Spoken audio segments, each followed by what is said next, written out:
Afternoon, and welcome everyone to the October 10th, 2024 briefing of the Forsyth County Commissioners. We were having a little, smelled something that smelled like electrical fire, and our county manager says that she's actually touched and turned up the thermostat in here, and that maybe why we're some kind of smelling that, but I think we're okay. All right.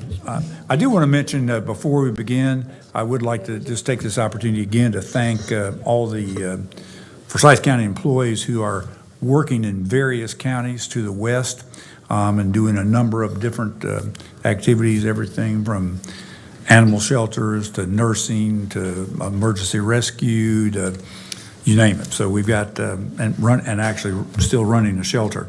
And I'd like to thank the families of all those folks because they are certainly missing them. And I think we've got some shifts that go back and forth and so forth. And just speaking of our neighbors to the west that are experiencing great details, a number of them have actually are right here in Winston-Salem in our hotels and motels. And I was on a finance committee meeting for Callidium today, and actually they mentioned that they are actually offering free admission because there are folks here that live now kind of staying here, and they're walking around the streets, and they get free admission to Callidium, and that's being advertised not only through our visitor center, but it's also being advertised through hotels because Callidium works with all the Hampton Inns and all those folks. So it is out there, and folks are coming, which is very good. And Callidium had a fundraiser on Friday night, kind of their annual ball, and they actually had a special auction and raised $10,000 to send west, which is good. And they're also collecting supplies, and Bud Services is delivering them because they do the contract cleaning at Callidium. So I thought those were great. Certainly an organization that we do not directly, operate, but we do support, and I really appreciate their many efforts. So with all that said, we are now called to order, and this is our second briefing, and our regular meeting will be next week on October 17th. We have no discussion items for today, and we're going to brief those items, and I'm going to turn the meeting over to our county manager, Chantel Robinson, to do that. So thank you. Thank you, Mr. Chairman, and good afternoon, Commissioners, staff, and guests. These are items for consideration for the October 17th meeting. Agenda items number 1 is a resolution recognizing October 21st through 25th as Workforce Development Week in Forsyth County. We'll have staff to receive that resolution next week. Agenda item number 2 is a proclamation recognizing Greater Winston-Salem, Inc. as National Chamber of the Year, and we will also have representatives next week to receive that proclamation. Agenda item number 3 is approval of minutes for the meeting of October 3rd, and that was emailed out to all of you yesterday. Agenda item number 4 is an amendment to the fiscal year 25 budget ordinance to appropriate fund balance for performance management incentives at Tanglewood Park. Will Fulbright from the Budget Department will brief this item. Good afternoon, Commissioners. In fiscal year 23, County Management developed a plan in cooperation with the Forsyth County Parks and Recreation Department to set realistic targets regarding golf operations at Tanglewood Park. The incentive was that 50% of any net golf profits realized would be allocated for the acquisition of golf maintenance equipment identified in the funding plan. For the fiscal year ending 2024, Tanglewood golf operations recorded $2,290,701 in revenues, offset by $2,138,850 in expenditures, equating to $151,850 in net operating income, of which the 50% share equals to $75,925. This is the second year of this management incentive, with the amount of $178,097 appropriated in fiscal year 23. Management and the department will continue to analyze this incentive to determine its continuation through fiscal year 25. This agenda item is necessary to appropriate the $75,925 in fund balance into the motor vehicle and mobile equipment replacement subfund, with the amount reflecting 50% of fiscal year 2023-24 net golf operation profits for transfer. If you have any questions, I'll be happy to answer. Any questions for Will? I think that's good news. Thank you. Thank you. Agenda item number 5 is an amendment to the 2016 Schools Facilities Capital Projects Ordinance for East Forsyth High School. Kim Bussey, the Deputy Budget Director, will brief this item. Good afternoon, Commissioners. Kyle is out sick, so I'll do my best to brief this item today, but I believe Daryl Walker from the schools is also here if we have project-specific questions to help, if we need help from him as well. So Winston-Salem Forsyth County Schools Board of Education has approved a guaranteed maximum price for the East Forsyth High School project of $29,936,552. This agenda item is necessary to reallocate funds for Eastern Land to the East Forsyth High School project. And additionally, the school system is requesting $20,662,848 of additional capacity of the 2/3 bonds that were issued to be allocated to the East Forsyth High School project, which leaves a balance of a little over $7.7 million. And this will be funded by reallocating funds from projects that are able to be reduced due to costs coming in lower than expected. And a list of those specific projects are included on the amendment on the next page. I'm happy to try to answer any questions you may have about this item. And again, we do have Daryl here as well. I have a couple of questions for Daryl, and one I'll ask you while he's coming up, is that in that itemized list, it begins with $1.5 million in terms of a reserve, kind of a budget reserve.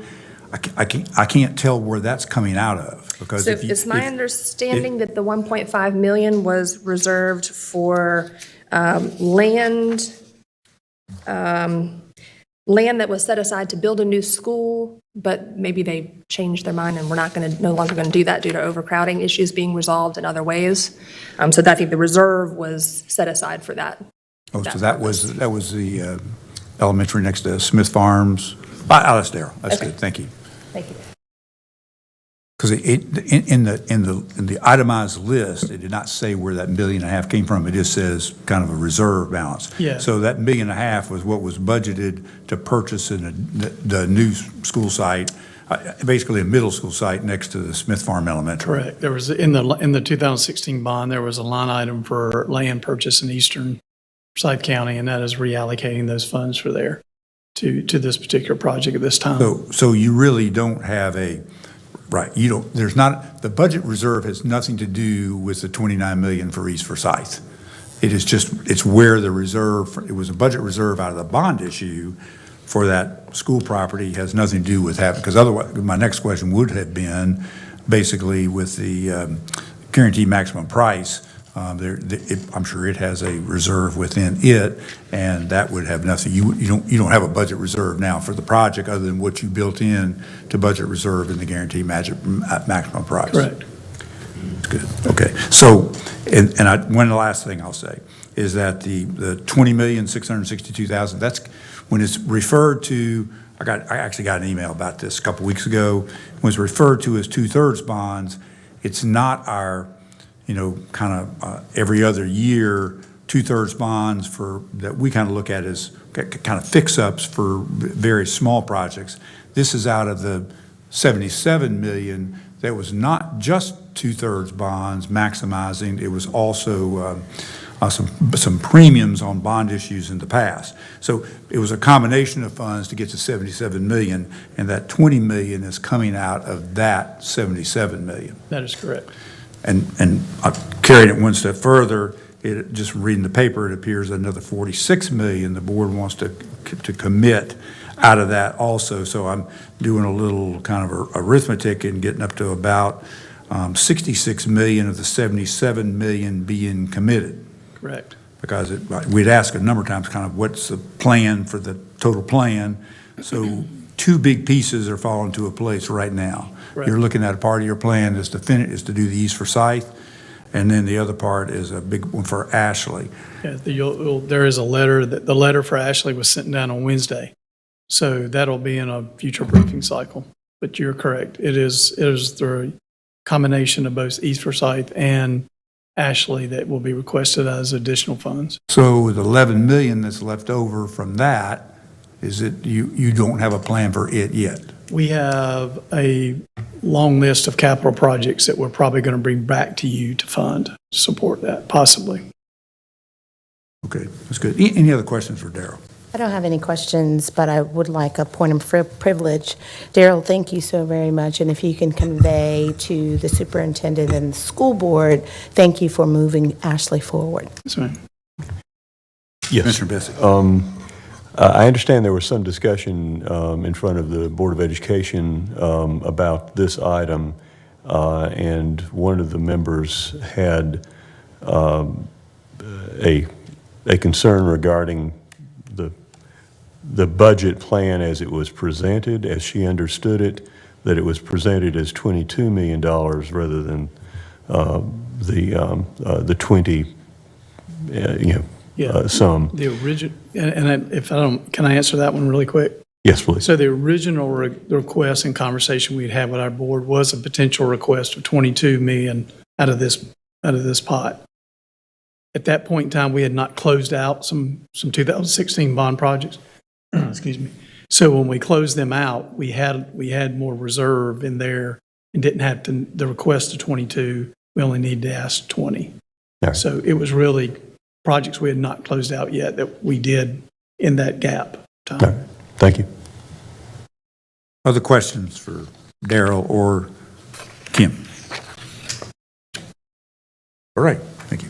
Agenda item number 6 is a resolution authorizing acceptance of a grant from the GlaxoSmithKline Foundation for the Forsyth County Department of Public Health, as well as an associated budget ordinance to appropriate funds. Assistant Health Director Sharita Sutton will brief this item.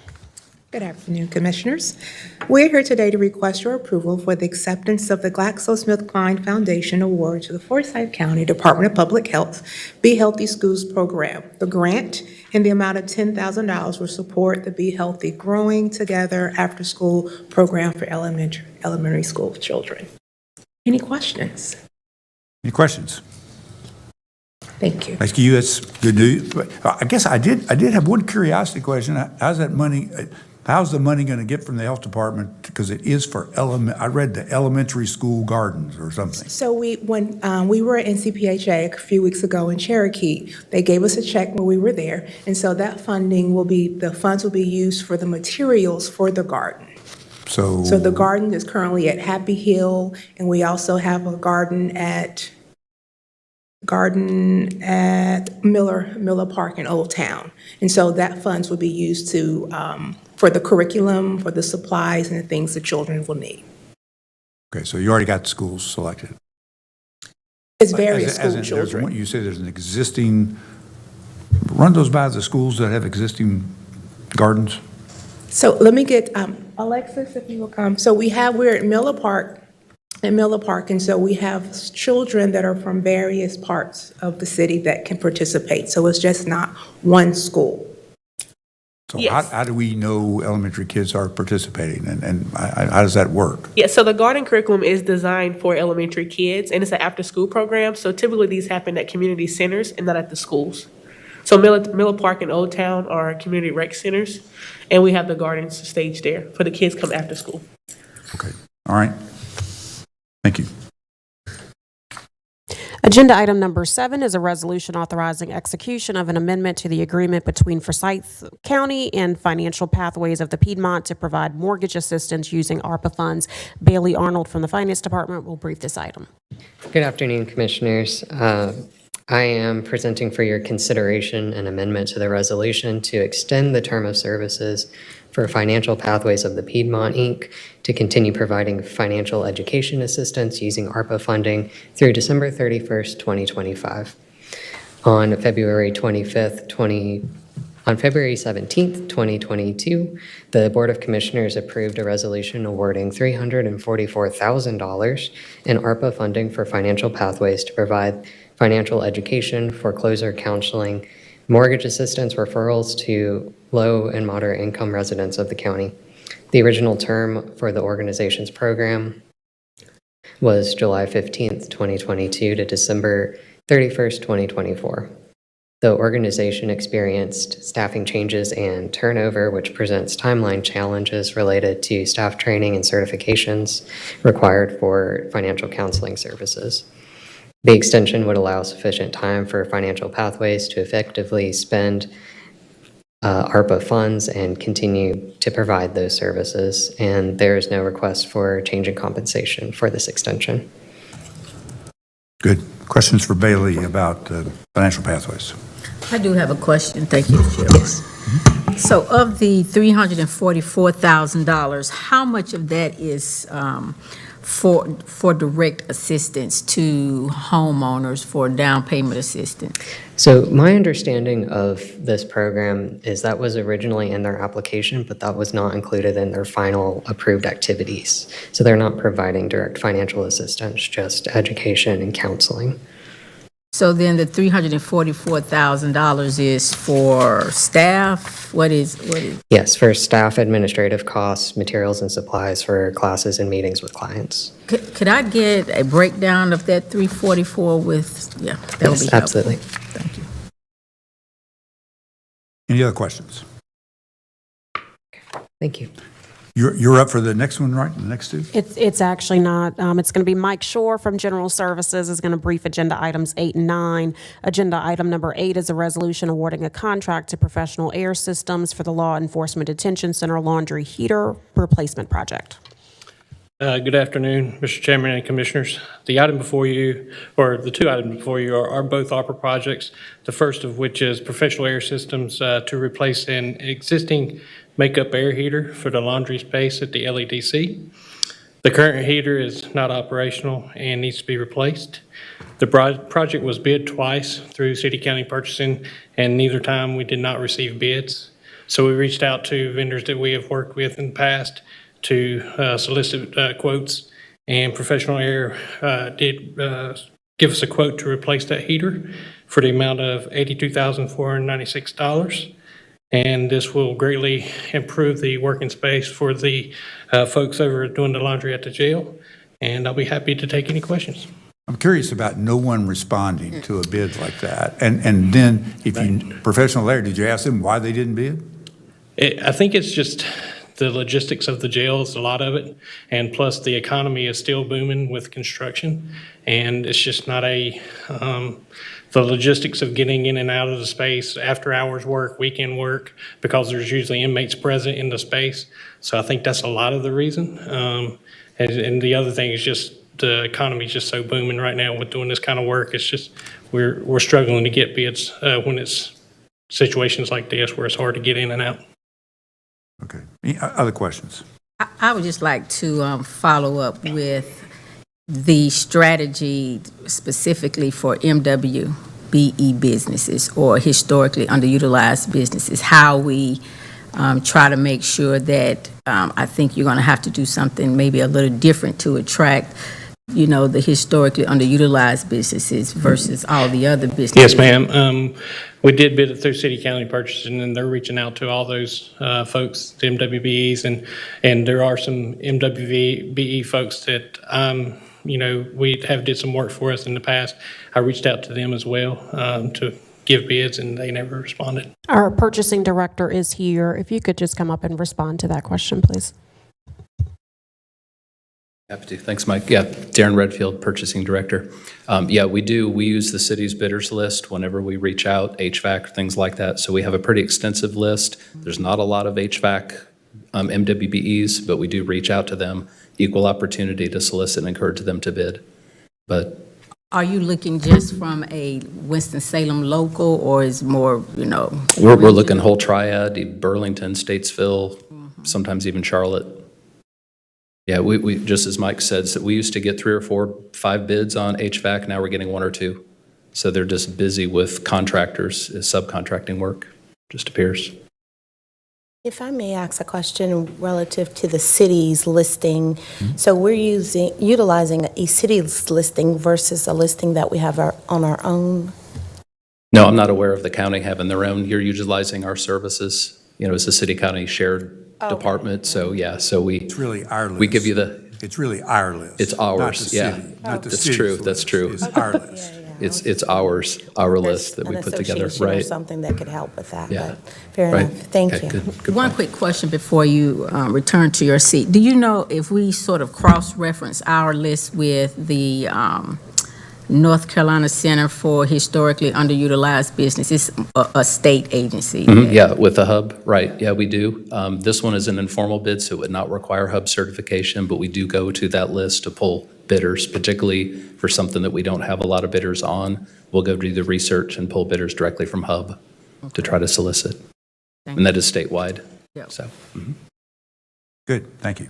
And also to add to that, I think in about a month, Scott can tell me, we're also attending an event to where we're advertising ourselves with MWBE, so hopefully that Yes, will. we're participating in an MWBE mixer at the convention center with the city, with the county, schools, and some other entities so that we can really market Forsyth County and be available and accessible and explain our process as well. Are we advertising this event out to the public how? I mean, I know that, yeah. Go ahead. I'm happy to answer. So this is actually a city event that they've put on annually. So they are handling the marketing of that. And so we are just, several of our departments are going to tend to let MWE businesses know about contracting opportunities with the county. So then the city does this annually, apparently, which is ironic that, or let me just say it like this. I think that, that's a good apparent strategy to try to attract MWBE, but if year after year, our data, their data, school district data say that we just still not getting participation awarding contracts with MWBE or historically underutilized businesses, I think that we need to kind of reassess whether that is the only and best strategy that we can be using to make sure that our, contracts start to definitely look more representative of the citizens of Forsyth County. Yeah. Any other comments or questions? I guess part of it has to do with how many businesses there are. What is the universe of MBWE mechanical employees, for example? I mean, if there's probably not that many total, and so you can't make people move here, and you can't make people bid. I mean, those are two things you can't do. Can't do it. Yeah, I think we understand that, but just to know, to your point, Dr. Martin, to know how many there are and being able to understand, as we make these decisions, where there are, great needs to fulfill, what we need to have done as a county, I think helps us to connect better with citizens out here in Forsyth Tech who's doing workforce development and trying to encourage folk to come and be a part of certain certification programs. So I think it's a comprehensive kind of movement towards making sure that we can grow in-house, support those locally and, MWB, Hub, et cetera, so that we don't always have an excuse why our numbers are so low. That's my point. Thank you. Yes, ma'am. Agenda item number 9 is also Mr. Shore's. It's a resolution awarding a contract to Hughes Environmental, Inc. for the Department of Social Services duct cleaning project. Yes, ma'am, thank you. As the manager mentioned, this is another ARPA project for Hughes Environmental to clean 15 air handling units at the Department's Social Services and also the ductwork that is attached to those air handlers. The building has had some complaints over the years with dust and debris falling from the vents, and with the ARPA funds that became available, we felt this was a great project to get done with the ARPA money. And it will most certainly improve the overall air quality for the patrons and the employees of DSS. We did receive several bids, with Hughes being the lowest. The second lowest was Green Environmental with $89,901, and we had 3 other bidders after that as well. Be happy to take any questions on this one. Any questions for Mike? Thank you, sir.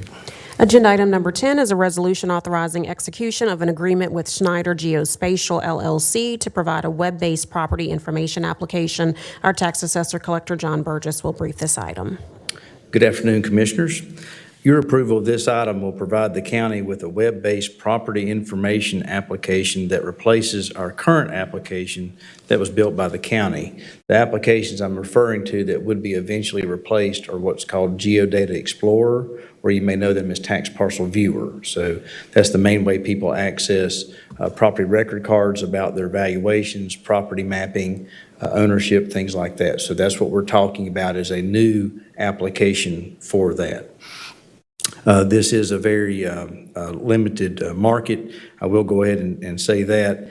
One thing I failed to mention about the current application, we receive almost 600,000 views a year on those applications currently. So it is a vital portal to the community on the internet about property tax information and things like that. As we approach a reappraisal year, you see those actually go up as new values are issued, things like that. So I wanted to give you an idea of the scope of the volume of usage per year that these sites see.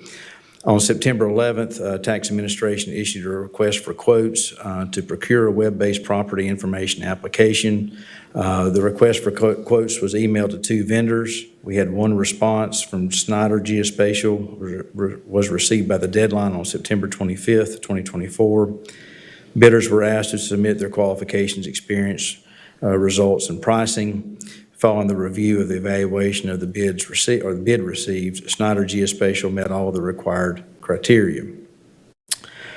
The application that they have is called Property Portal. So that's like we say Geodata Explorer, they're just called Property Portal. It's a web-based application that streamlines access to property data for citizens and staff, serving as the central hub for property values, maps, deeds, sales history, ownership details, etc. The contract also includes technical support to ensure the system operates effectively and efficiently for the county. Property Portal also serves benefits to the citizens in the following ways. This new device actually works well on your mobile device, on your phone, which is where most people interact with data on a daily basis. So it is iOS and Android compliant and works well on those devices. And it makes it more convenient, obviously, for citizens to access that data. So they have a much friendlier user search engine that's easier to navigate. It's easier to find. You can type in partial words and you get a list and things like that. So it's much easier to use from the public. The application it essentially displays our property record card, which has every bit of detail about land, building, values, talks about sales, assessment data, and it's organized real well, lays things out nicely for a nice flow for the user. And they can find relevant information very quickly. They can easily link to maps, and also they can link to a display of Google Street View. So if you've ever used Google Street View, you can see what things look like if you were standing somewhere. If you're already at a property, you can click a button and then it gives you that street view. It's very easy for you to see what that looks like. It includes options to link to other external websites as well. It also can help you get to where you can pay your property tax bill or to where you could appeal your value if you wanted to. It would also pre-populate data for you, the basic data about the property itself, ownership. Let's see. The terms of the contract shall begin, I'm hoping, on October 18th, 2024, and run through June 30th of 2027. Payments under this contract are not to exceed $72,592, allocated as follows for the 3 fiscal years. The first year is for $25,360, and that includes the initial setup fee, a one-time initial setup fee of $10,000, and a prorated rest of the year service for $15,360. Year 2 would be $23,040, and year 3 would be $24,192. I'll be happy to answer any questions you may have. Any questions for John? So Go, please. You sure? Okay. So, John, I would never tell you how to do your job. I just wanted to make sure that I'm all for updating systems. I just went on the system this weekend myself to do some personal things, and it is difficult to navigate. So I'm hopeful that this will be helpful. I am also hopeful that you will, and your staff, along with the manager, will do a rehearsal. You know, it's good to have these things sold to you without you actually working the system yourself on the phone or on the computer. I just want you to do the work, do the exercise, so that I feel confident and the constituency can feel confident in terms of how we're navigating here. So I understand, and I appreciate that comment. If I could add another thing, as you work, you learn things. And so when we launched the last application that we currently have, we sort of stopped one day with the old application and started the next day with the new, and that is not the plan this time. And so Geodata Explorer and Tax Parcel View would remain updated and live and operational while this one begins. And so users would have time to adjust and to get over to the new platform as well. I forgot to mention that earlier. And my last suggestion is to ensure that those individuals that are selling this can stick around. Is that built into the agreement so that they're not selling you something and they've gone on and you don't know that there's some hidden opportunities within the system? Yes, ma'am. The contract involves every year a maintenance requirement. Okay. And one of the things that they're known for is actually keeping the data up and operational virtually all the time. There's almost no downtime whatsoever, and that's better than where we're experiencing currently. Okay, fair enough. Thank you. Thank you, Chairman. Ironically, since I'm not very good with a lot of online apps, I found the tax parcel viewer something that I could learn how to use. Okay.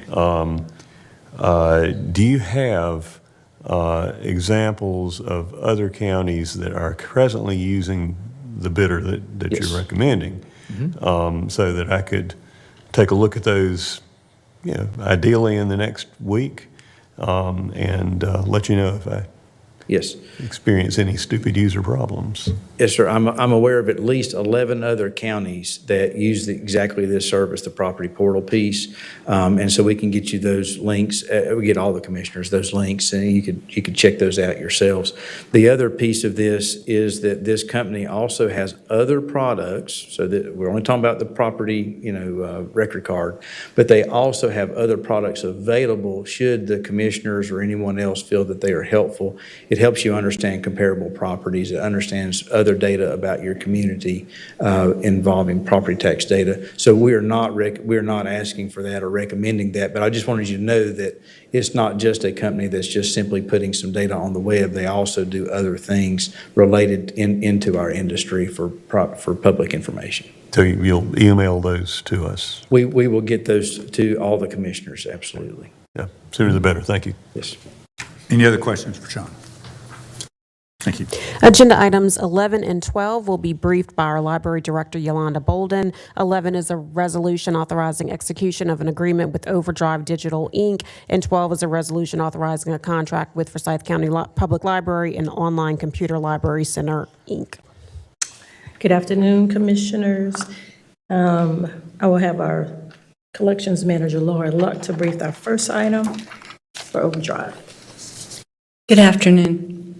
The Forsyth County Public Library seeks to continue to participate in the North Carolina Digital Library Consortium, arranged through the North Carolina Public Library Directors Association, and renew a contract with Overdrive Digital, Inc.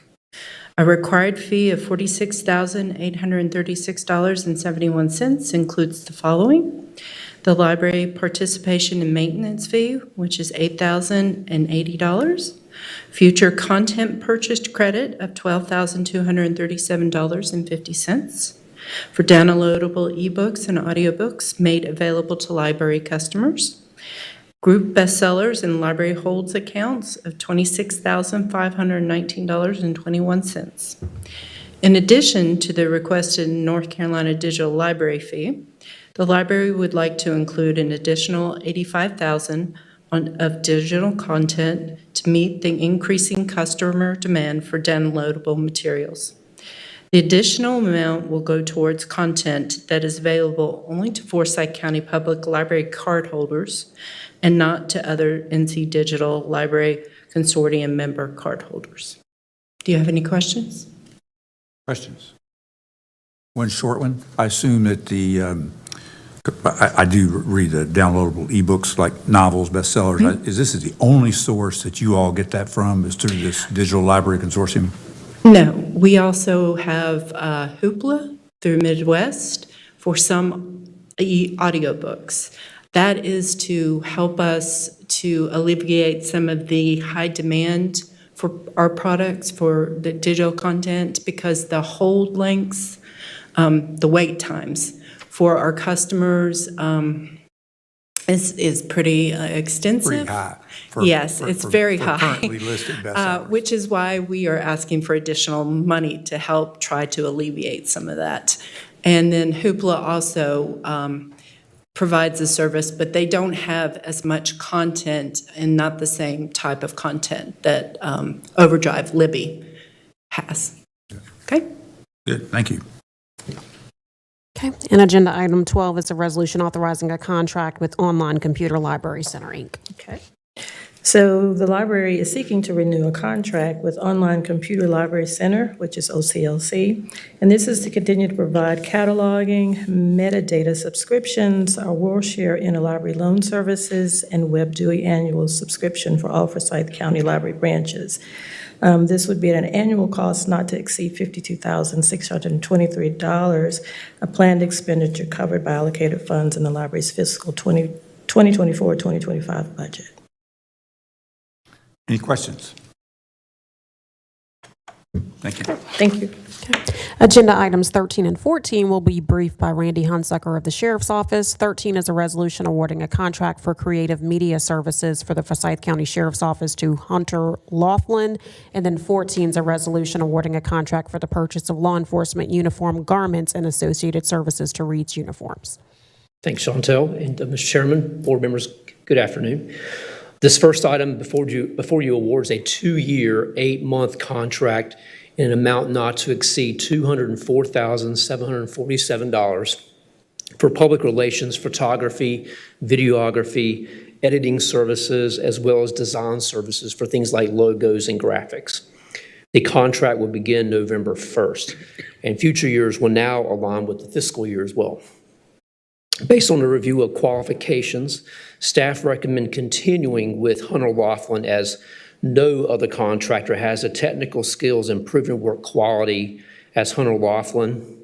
Secondly, are located locally to be able to conduct daily photo and video sessions. And 3, are as knowledgeable and familiar with Sheriff's Office operations and expectations. The current fiscal year cost for 8 months will not exceed $54,749.32, and funds are appropriated in the fiscal year budget for this award, as well as the Duke University Drone AED grant project. No additional funds are requested. I'll be happy to answer any questions. I have one curiosity question, and I've asked this before, and how many hours a week typically, or a month, do you all sort of keep track of that for Hunter Laughlin? Because I'm trying to wonder why this is contracted and not just a full-time position that you all hiring, to do that. Why is this a contract? Because the amounts that you're talking about would probably, for that type work, high quality in that arena, I did actually a little checking on that, would probably be the equivalent of what a full-time person would make. And so why is he contracted? Yeah, that's an excellent question. Probably the hang-up has been him. He is not interested in being a county employee. There have been multiple attempts to persuade him to do that. Even myself made the pitch about how great it was to be a county employee, and he is just not interested in doing that. Go back to the question of how many hours he works a week or a month. Correct. So it started out as probably envisioned as a 40-hour-a-week kind of gig. But he is reporting to us now that he is working a lot more holidays, weekends, evenings. And under this contract, for the first time, actually, he will be required to document his hours so we can actually see that, and also so we can allocate time and hours to the grant project. So that's something that we're going to start tracking because we don't have that solid data, but under this contract, we will start collecting that. Other questions for Randy? Okay. The last time the board awarded a uniform contract for the sheriff's office was in December of 2019, and I wanted to mention that because that was before COVID and before the great amount of inflation from 2021 through 2023. And during that time, the current contractor was capped at a 3% annual increase in the uniform cost, and they have honored that. So we have largely avoided huge increases in uniform costs during this period. The second thing I wanted to mention was that we are also trying to accommodate a request from county staff to reduce non-contract purchases such as standalone purchase orders and buying clothing on procurement card. So as a result, the number of items listed on this contract is a pretty good increase from the last time. I think we're going from 42 to 51 items. So I just want to mention that. But there will also be a subsequent reduction in the number of small and standalone uniform purchases that we do on P card or on purchase order. We did a formal bid out in August 29th. We received the bids. Reed's uniforms prices result in the lowest overall cost based on quantity assumptions for each uniform type. And I wanted to mention that Reed's uniforms is in Asheville, American Uniform is in Fayetteville, and Harrison is here in Winston-Salem. The item before you today then awards a 2-year and 7-month contract in an amount not to exceed $593,920. And I wanted to also mention that the cost of those uniforms, the prices are all inclusive of several services that they also provide, which includes alterations, hemming, sewing, embroidery, conducting measurements on our employees, as well as packaging and delivery requirements. The contract would begin December 1st, and future years will also now align with the fiscal year, making it easier for everybody. The current fiscal year cost for 7 months will not exceed $130,480, and funds are appropriated in the current year budget for this award. No additional funds are requested. I'll be happy to take your questions. Questions for Randy? Just one. You go I'm first. sorry. Okay.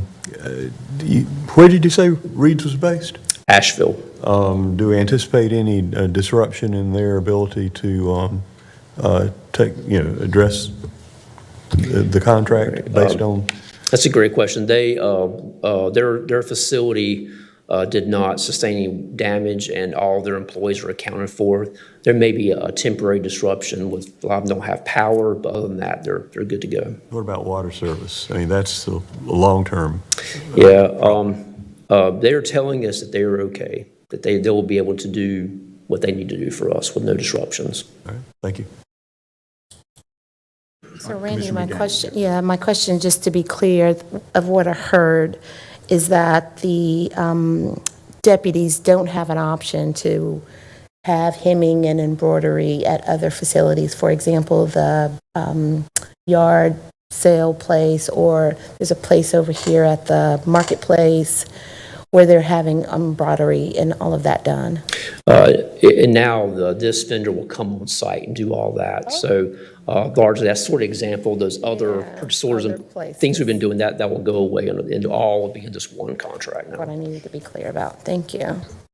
I ask you one question. I noticed in the materials that provided, a couple of the bidders actually only bid on a few items, not the whole package. And I'm kind of curious, in the 51 items, I'm sure, I mean, you don't want to deal with a zillion people and a zillion kind of thing, but I suspect of the cost, there are probably some basic items bid, and it's probably the basic uniform, others that are kind of the things that you buy the most of. I mean, you mentioned it's a quantity times the 51 items. I'm sure there's some that obviously every single deputy uses. I mean, every single person that gets a uniform is using those. And I would think on some of those really, and I would suspect that that's where you got some alternative bid, on when people bid on 4 items, they probably bid on a couple of the big ticket items on that. I'm curious if you've looked at, I actually, in another life, literally not even in this state, worked on an issue like that to split out the really important big ones, because a lot of times providing everything, there's a huge markup into all that, because now you're the single vendor, the single deal, and instead of getting a discount, it's actually paying more. And I'm kind of curious if you've looked at that, at the ones that got limited, bids, probably were cheaper in those, and about what that would take on a couple of big ticket items that where probably the majority of the work is. Right, that's another great question, and there's 2 things I want to mention here. American and Reed's bid on everything, and Harrison's only had its availability for them, so they didn't have all the things.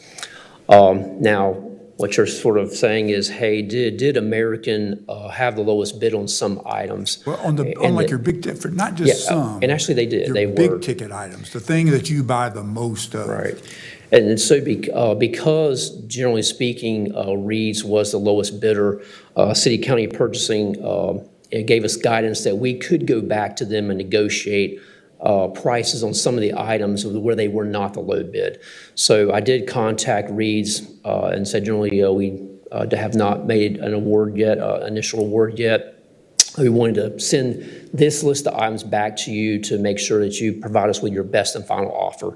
And I don't remember the exact number. I think it was like more than a dozen to 20 in that range where Harrison's or American were lower. And so they did lower their costs and saved a few $1,000 in that thing. So, yes. That is a way to resolve it, which could work, and that solves your single vendor, which is a good thing. But we did look at maybe doing 2 or 3 different contracts too, but Reed's lowered their prices and matched or better than the other ones. So. Good, thank you. Agenda item number 15 is a resolution authorizing execution of an agreement between Forsyth County and the state of North Carolina on behalf of its Department of Agriculture and Consumer Services for forest services. Michaela Westbrook from the Budget Office will brief this item. Good afternoon. So this is a contract renewal between North Carolina Department of Agriculture and Consumer Services and the Forsyth County Cooperative Extension Department for the protection, development, and improvement of forest lands in Forsyth County. And this contract is not to exceed the amount of $84,455. Any questions for Michaela? Thank you. Good, thank you. Agenda item number 16 is a resolution authorizing an amendment to the agreement with Capital Marketing Solutions, LLC, Alpha Graphics of Downtown Raleigh, to provide ballot printing services for the November 5th, 2024 general election. Our Elections Director, Tim Succi, will brief this item. Good afternoon, Commissioners. This is an amendment to an agreement between the Board of Elections and Alpha Graphics for ballot printing and packaging services. This amendment is due to the September 9th ruling by the North Carolina Supreme Court that the We the People presidential candidate be removed from the ballot. And so over 61,000 ballots were needed to be reprinted, which cost an additional amount of $16,027.58. The commissioners had authorized the execution of their original agreement with Alpha Graphics back in August 15th, in amounts not to exceed $97,600. So with the added cost for reprinting, this amendment changes the not to exceed amount to $113,627.58. Different than the contracts that I had presented to you several weeks ago, but similar to voting machines and equipment vendors, General Statute 163-165-9 requires County Board of Elections to comply with the requirements of the State Board of Elections and all of its specifications of voting systems vendors for ballot printers. All ballots shall be printed and finished according to the most current ballot paper specifications by a ballot printer vendor certified by the State Board of Elections. So Alpha Graphics is one of 6 companies certified by the State Board of Elections as an approved ballot printing company. Therefore, this contract is in compliance with the state certification requirements for ballot printing, as well as Forsyth County's procurement policy of selecting the vendor with the lowest pricing. Before I take any questions, I did want to provide an update regarding information as it relates to voters affected by Tropical Storm Helene and what our office is doing to help support those voters. We have been assisting displaced voters that arrive at our office with the absentee by mail request process and with voter registration. We are permitted to scan their forms and send them electronically to their respective counties. In the meantime, the State Board of Elections had adopted rules identifying 13 counties that have been severely disrupted as a result of Helene and will continue to be disrupted throughout the elections. Those counties include Ashe, Avery, Buncombe, Haywood, Henderson, Madison, McDowell, Mitchell, Polk, Rutherford, Transylvania, Watauga, and Yancey. So any of those affected voters, we can provide services to, including permitting our office to accept any of their absentee ballots that are dropped off to our office or at any of our early voting sites, and then we would then deliver those ballots to their respective counties. We can accept those absentee ballots up until 7:30 p.m. on Election Day, and then we have a second deadline delivering those absentee ballots within 9 days from Election Day. The other thing, our office has created these pocket guides with information specific to voters that have been affected by Helene. The members of the public can come by our office. We also have these uploaded on our website for public consumption. And there is a dedicated website to those voters affected, which is www.ncsbe.gov/Helene. I'll be glad to take any questions. Any questions on either of the items, the bid or the response to Helene? to Tim? Chairman, no questions for Tim, but if this is for County Manager Chantel Robinson. Do we receive any financial support from the state when we have this influx and changes on the ballot? We have not at this time.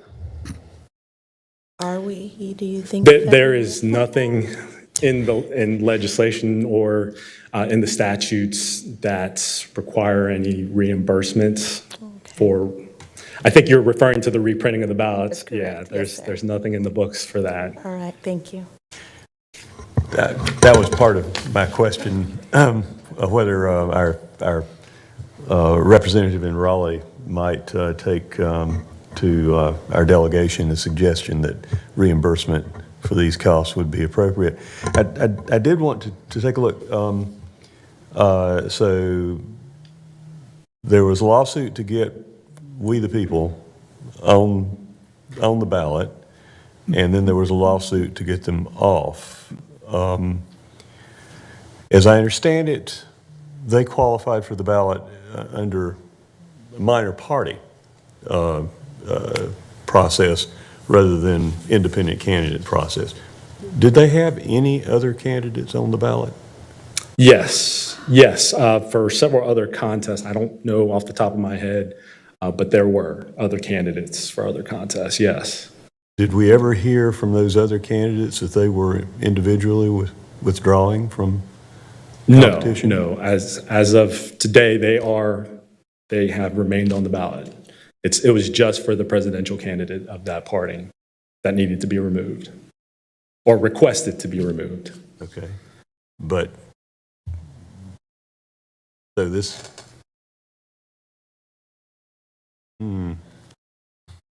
Perhaps not the forum for me to make suggestions regarding that process. Thank you. Thank you.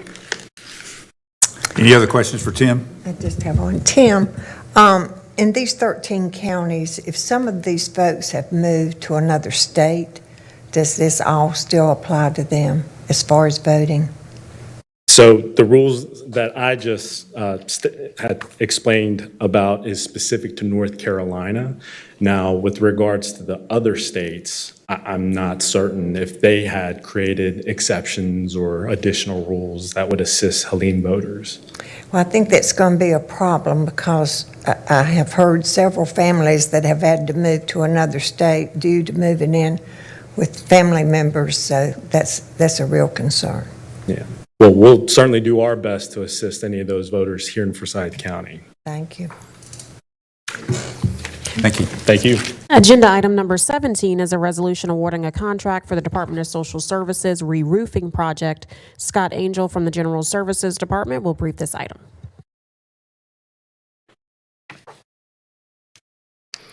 Good afternoon, Mr. Chairman and Commissioners. The item before you is a resolution awarding a contract to WX Tite for the Social Services Building re-roofing project. The project was formally bid by the City County Purchasing Department, and 5 bids were received on September 10th, 2024. The apparent low bidder submitted a base bid of $1,242,000 and stated MWBE participation of 5%. Due to failing to achieve the 10% MWBE participation goal, a good faith effort review was required. The review committee met on September 18th and determined that the apparent low bidder had failed to make a good faith effort based upon the documentation provided to City County Purchasing. Therefore, staff recommend that the apparent low bid be rejected as non-responsive for failing to make a good faith effort in obtaining 10% MWBE participation on the project, and that the project be awarded to the second low bidder, WX Tite, who submitted a base bid of $1,313,450 and a 50% MWBE participation. Staff also recommend alternates 1, 2, 3, and 4 be accepted, with alternate 1 being an add to install new coping on the parapet walls, alternate 2 being an add to replace the primary roof drains, alternate 3 being an add to replace the overflow roof drains, and alternate 4 being an add to replace the metal roof over an adjacent storage building. $2 million was budgeted for the project. So in summary, this resolution rejects the apparent low bid as non-responsive due to failing to make a good faith effort to meet the project's MWBE participation goal, and awards a contract to WX Tite in a total amount not to exceed $1,428,400, which includes the base bid and alternates 1, 2, 3, and 4. The resolution also authorizes the county manager to execute change orders in the amount not to exceed $200,000. Be happy to answer any questions you may have. Any questions for Scott? I don't have any questions. I do want to make comments about the commitment for MWB and going with the second lower bidder as it relates to not committing to the good faith with the initial bidder.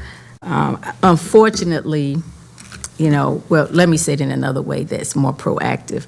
I think that our local companies like a Bar Roofing and Maintenance, it seems like they're out of Kernersville, so they do business in Forsyth County. It would be so ideal if our local company had capacity around making sure they meet the priorities around MWB. I think the other company is more out of Charlotte or something like. I think they have a location here, but they're based out of Charlotte or another county, essentially.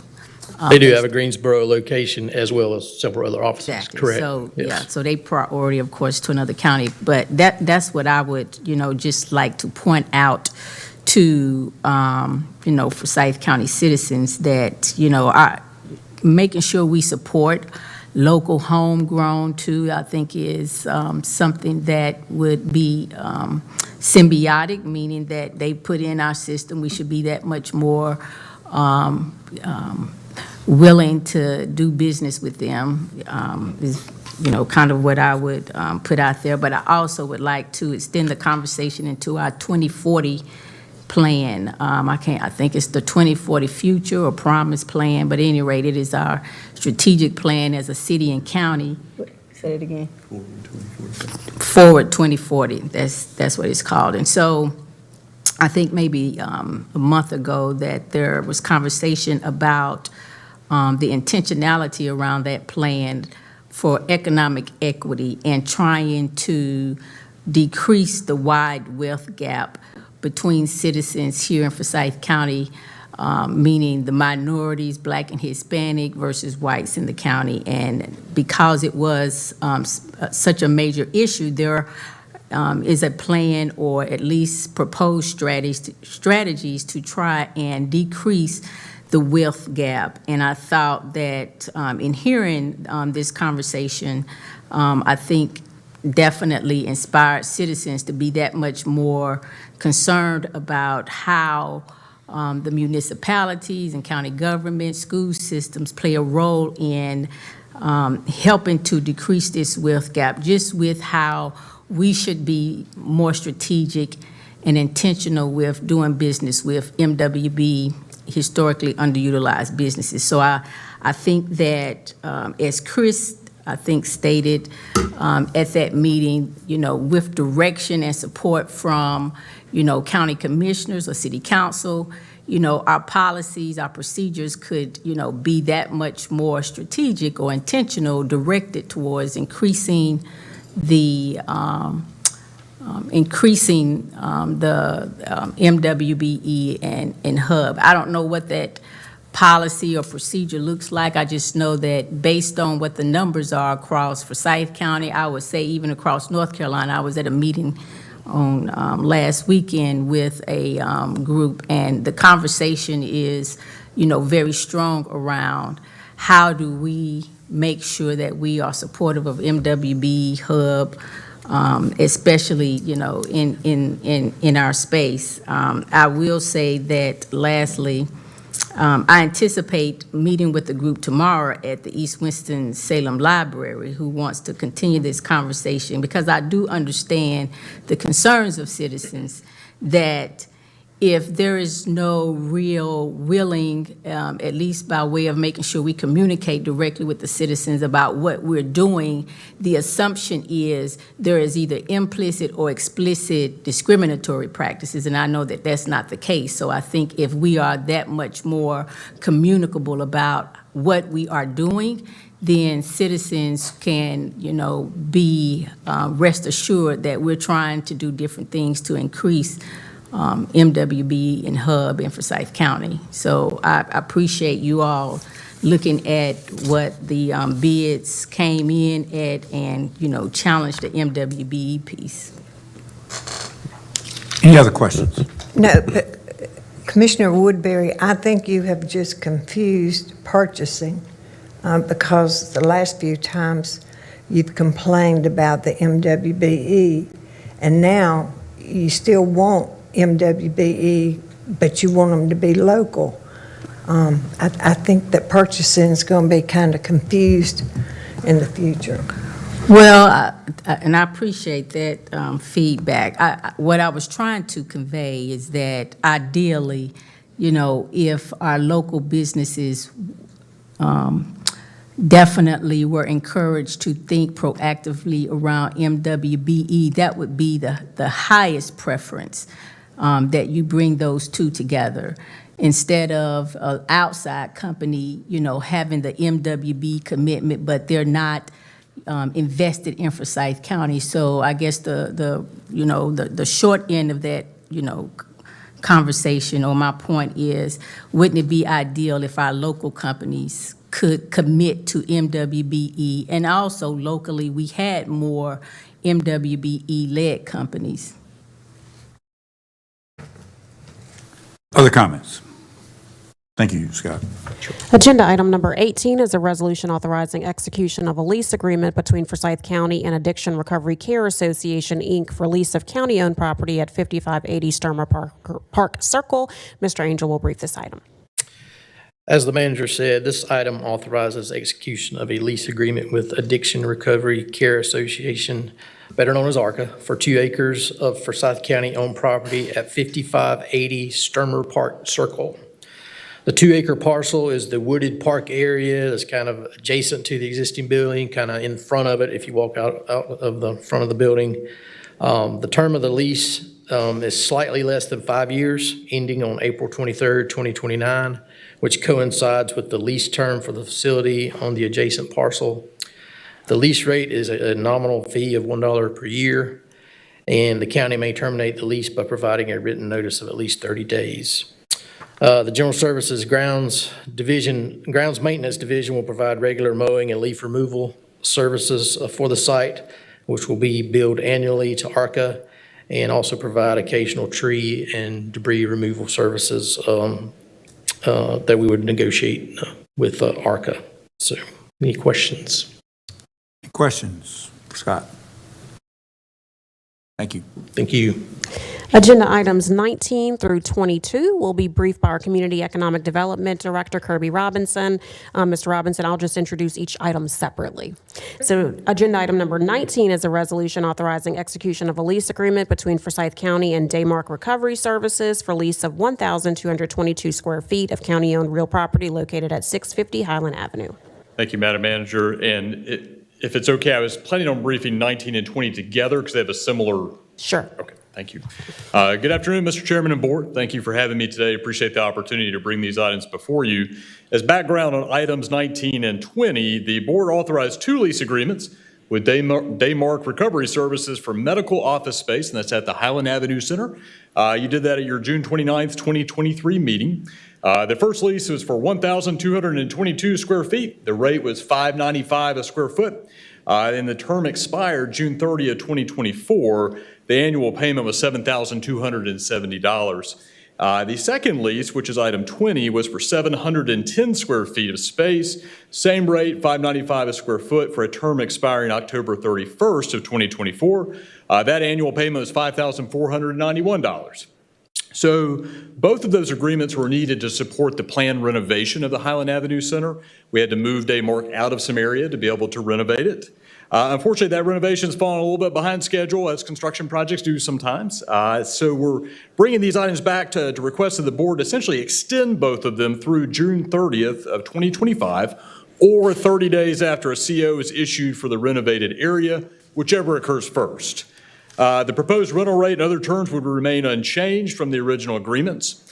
In terms of form, since the 1,222 square foot lease has expired, that agenda item you'll see contains an entire lease. It's a brand new lease, which is post-dated to July 1st of 2024, and the 710 square foot lease is presented as an amendment since that lease is still in effect.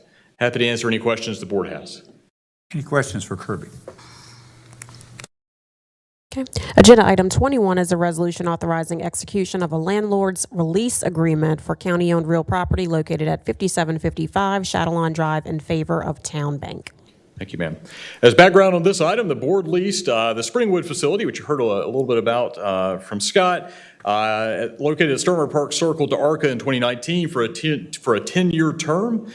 So when ARCA came into that facility, and several board members will probably recall, it was clear that numerous repairs and replacements were needed just because of the deteriorated condition of the facility.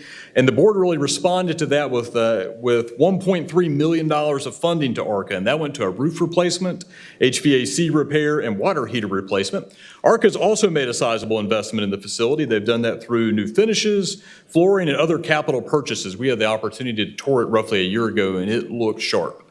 Over the past year, ARCA has also had to make some unexpected capital repairs, most of which have been related to a deteriorated portion of the facility's plumbing system. And if you recall, the setup of that lease is simply triple net ground lease where ARCA is responsible for all costs associated with the facility. So ARCA has gone and renegotiated an existing loan they have with Town Bank and is essentially asking the board to approve a landlord's consent document. And what that does is that agreement uses certain items at the property, such as fixtures, that may have been there before ARCA's tenancy as collateral. ARCA has stated that the reworked loan package is necessary for their continued and efficient operation of the facility and its related programs, and asked the board to consent to that agreement. Happy to answer any questions the board has. Any questions for Kirby?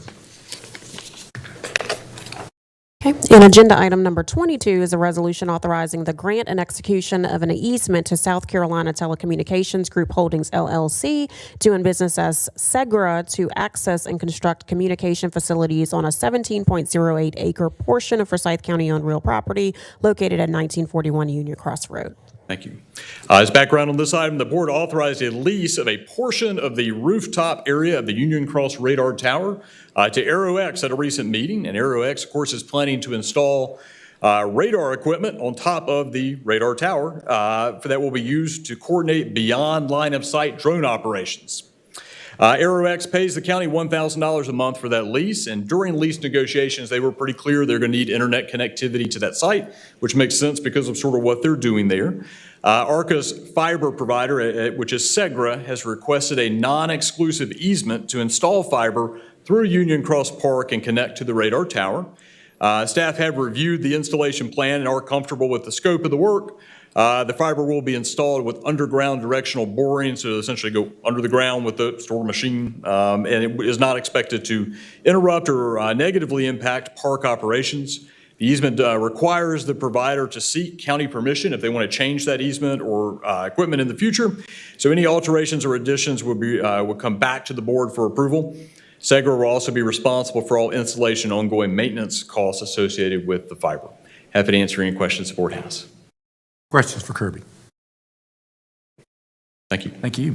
And agenda item number 23 is an order approving and adopting the final 2025 Schedule of Values, Standards, and Rules for the reappraisal of real property within Forsyth County at its true value and its present use value. John Burgess, our tax assessor collector, will brief this item.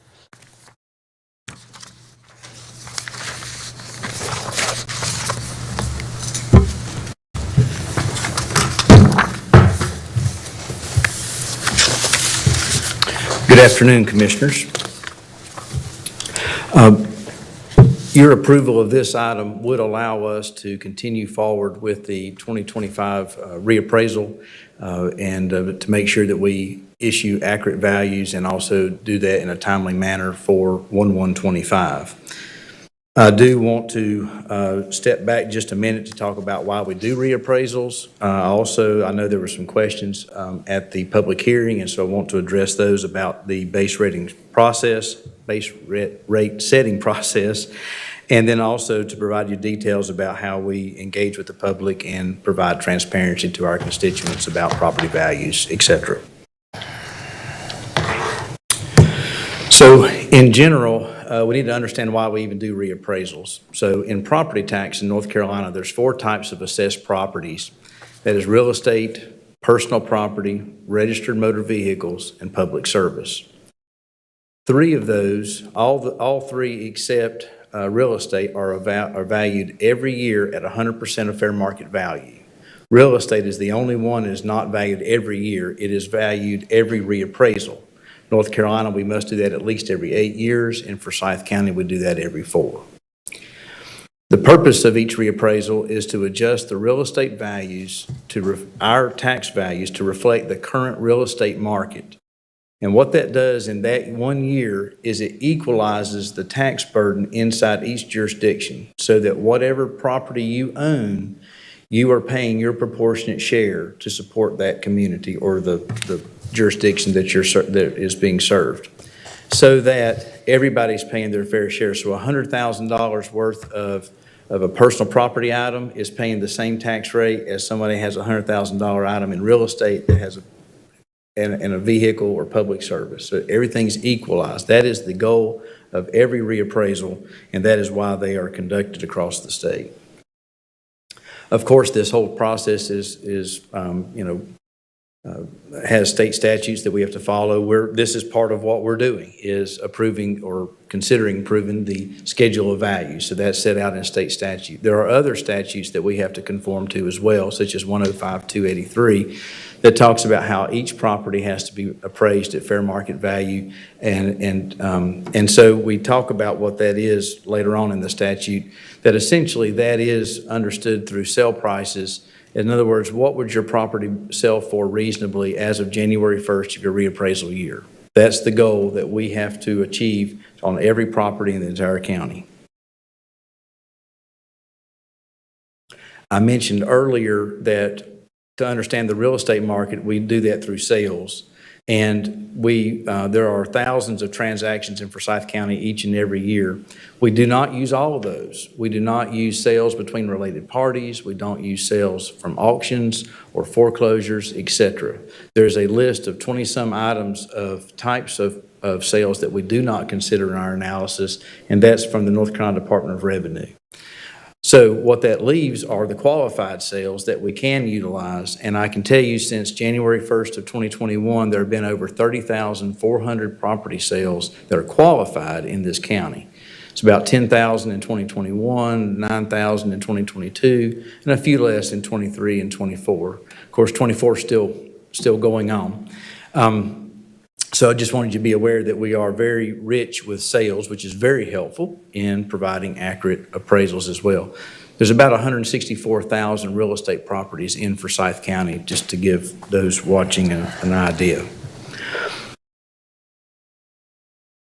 As far as reappraisal objectives, I'm going to say several things, several different ways, just trying to make sure that I'm covering all the bases. But the reappraisal objective is to provide accurate real estate tax values based on qualified market sales while ensuring fairness and equity for each and every property in the county. And we do that at the beginning, at the onset. So the first time somebody gets their value notice is, I believe it's going to be the 1st of February of 2025. We have done all of our processes to best ensure an accurate value goes out the door from the very beginning. Appraisers follow real estate markets, meaning we don't create them. We have to follow what the real estate market is informing of us. Appraisers analyze qualified sales, as I mentioned, to understand the local real estate market, utilize guidelines established in the Schedule of Values, which is what we're asking you to adopt.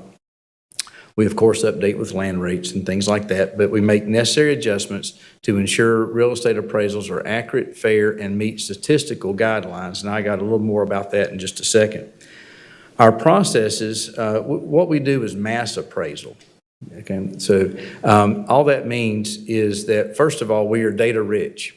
Every piece of every building in this county that is taxable, we have measured that. We've had staff measuring the characteristics, measuring that actual house and recording that data. We also check up on data through building permits. When property owners tell us that they have made alterations to their property, we're there for that. And we also have other ways of other data that we can look at to ensure that we have appropriate data. Before we begin each reappraisal, North Carolina Department of Revenue requires us to go through a process that talks them through our exact process, and they give us a sample set of properties in the county for us to go do a detailed examination of every component of the data on each parcel, and we have to report the findings back to North Carolina Department of Revenue. And I'm happy to say that every year that they've ever done that, we again remain in the highest category as far as accuracy for data in our community. So I was saying that we have to, at the end of, for the reappraisal, we have to have accurate value. So they're at 100% of fair market value. One thing we need to understand is where we are today. So the last time we did a reappraisal was in 2021.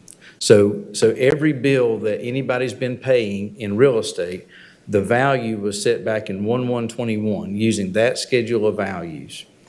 And so that is sort of, if you didn't make any improvements to your property or any kind of changes, then that value would stay still for those 4 years. So of course, real estate sales happen year round and every year. And so that when we have something like our tax value that doesn't move and we're watching something that does move, like the real estate market, you can understand how things change over time.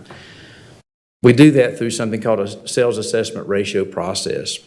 So what this slide is indicating is if you looked at the 2021 values we have on record right now, you can see those online or in our office, and you compare that to what properties are selling for today, you see that the typical residential property, our value represents only 65% of the typical sale price of properties in 2024.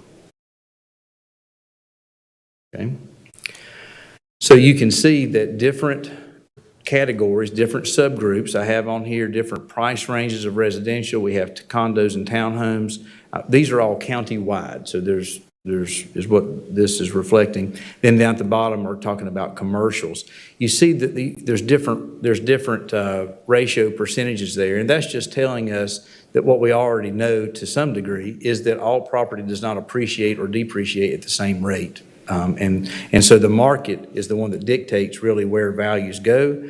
And so you can see that we have more values to adjust in the $100,000 to $150,000 properties than we would in, say, an improved commercial sale, if that makes sense. When we get done with the process, before we issue any values, I'm going to come back to you and report on to you, and every category, any way that you can think to divide our county up, I should have basically a 100% in all of those numbers. So 65 and 66 is not good. What we want to do for the reappraisal, those need to be as close to 100% as we can. I'll tell you from experience, this is my 8th reappraisal. They're not all going to be at 1. They might be at 99 or a 101, but they're going to be right there at 1. And some will be at 1.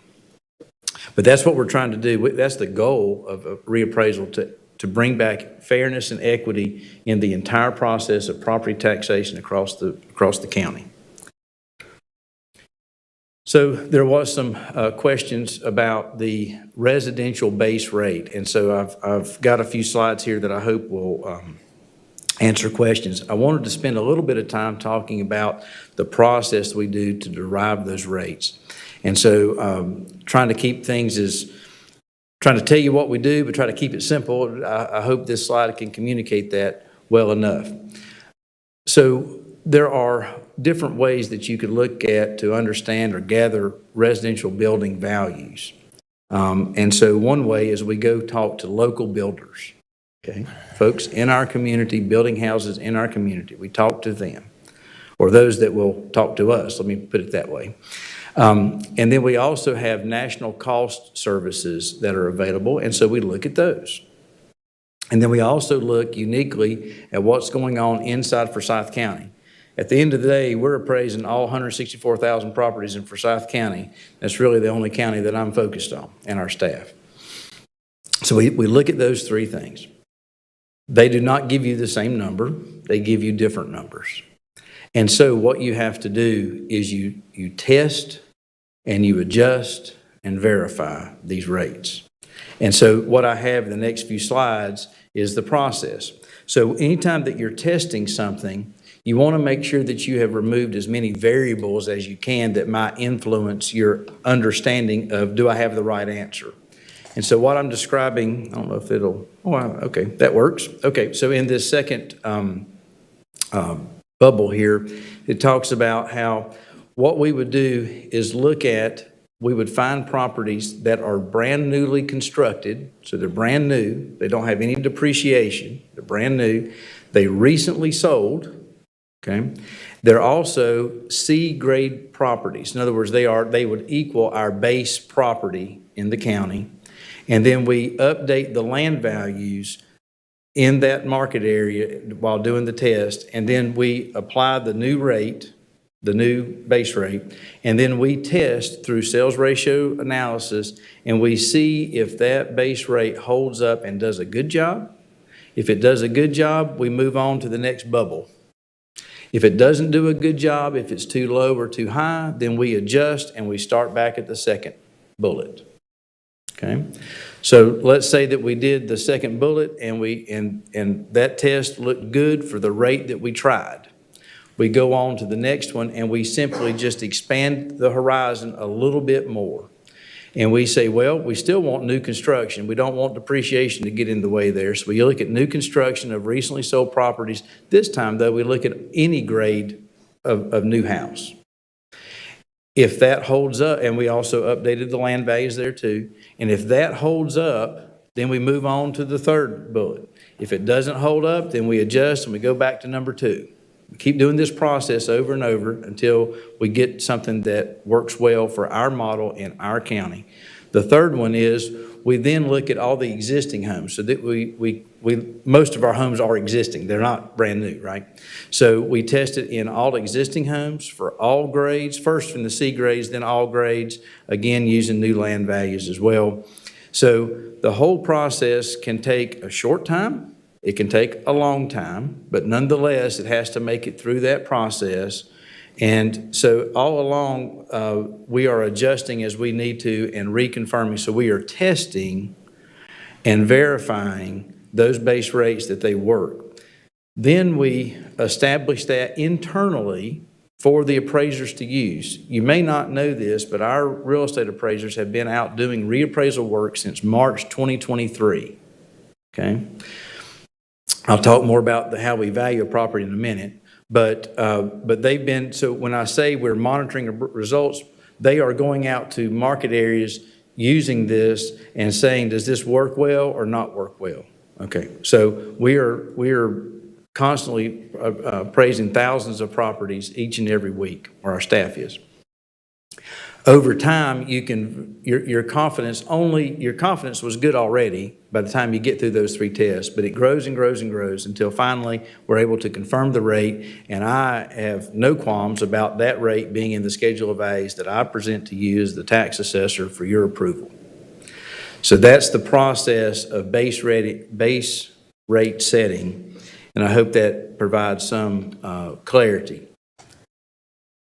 We did make 2 changes to the schedule of values from what was at the public hearing, okay, to what we have today. And so today, I believe we have attached to this agenda item is the latest, greatest, okay, and that's what you have as well, so the public can see this and the commissioners. This is about our quality grading for residential properties. And so we had the first 3 columns there, and so for clarity, we added a 4th column. So to let you know what the price per square foot would be at each of the different grade ranges, instead of just showing you a percentage, we're showing you the actual dollar amount in that 4th column. If you'll, now my next slide is really just a zoomed in portion of that larger set.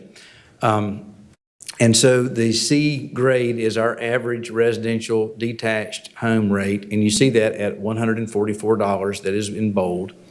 Down below, we have 2 other sets. One is called intensive. There are very few properties in the county that will be considered intensive. It's basically a reproduction house. It's essentially those homes that are in Old Salem that have very stringent guidelines about how they're able to be altered or constructed. And there's some that are in the county, not just in Old Salem, but the majority of them are in Old Salem. And that's at $370 a square foot is their typical. And then for clarity, the last 3 items on the page, we clarified about mobile home grades. And so I said that we use D minus 20, and E plus 10 for the grades for all mobile homes. We ensured that that is the case before we issue any values. But what we wanted to show this was in a better way to help you understand the base rate. And so the typical double-wide mobile home in the county will have a starting replacement cost new base rate of $95.04. Okay. So John, before you move on, and you're probably going to help me with this, I'm sure everyone else has it, it's just me, that average of 144 was the base rate. We're currently at what base rate now? 84 And how in 2021. In 2021. So you're telling me in all the evaluation that you just shared, we've increased to 144 from 89? 84. 84. That is correct. 84 to 144. And the exact same process I just detailed is the exact same process that got us to To be sure. 84 back then and got you. previous numbers in the past. It's helpful. Thank you. The second thing that is a change that you have in your possession and is online is there was a little graph or chart that had base rates, and it showed a lot of them being this 144. And so I'll admit maybe that was a little confusing, so wanted to do that a different way. And so we wrote it out in sentences. So if you don't mind, I'd like to read that. The base rate of a residentially appraised structure is established as $144 per square foot.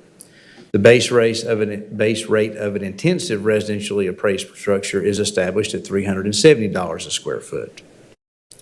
For mobile homes defined as real property, and there's a statute there that would tell us if it's real or personal property, so those that are real property, the dwelling grades of D minus 20, and E plus 10 are used. The effective base rate for each of those is $118.08.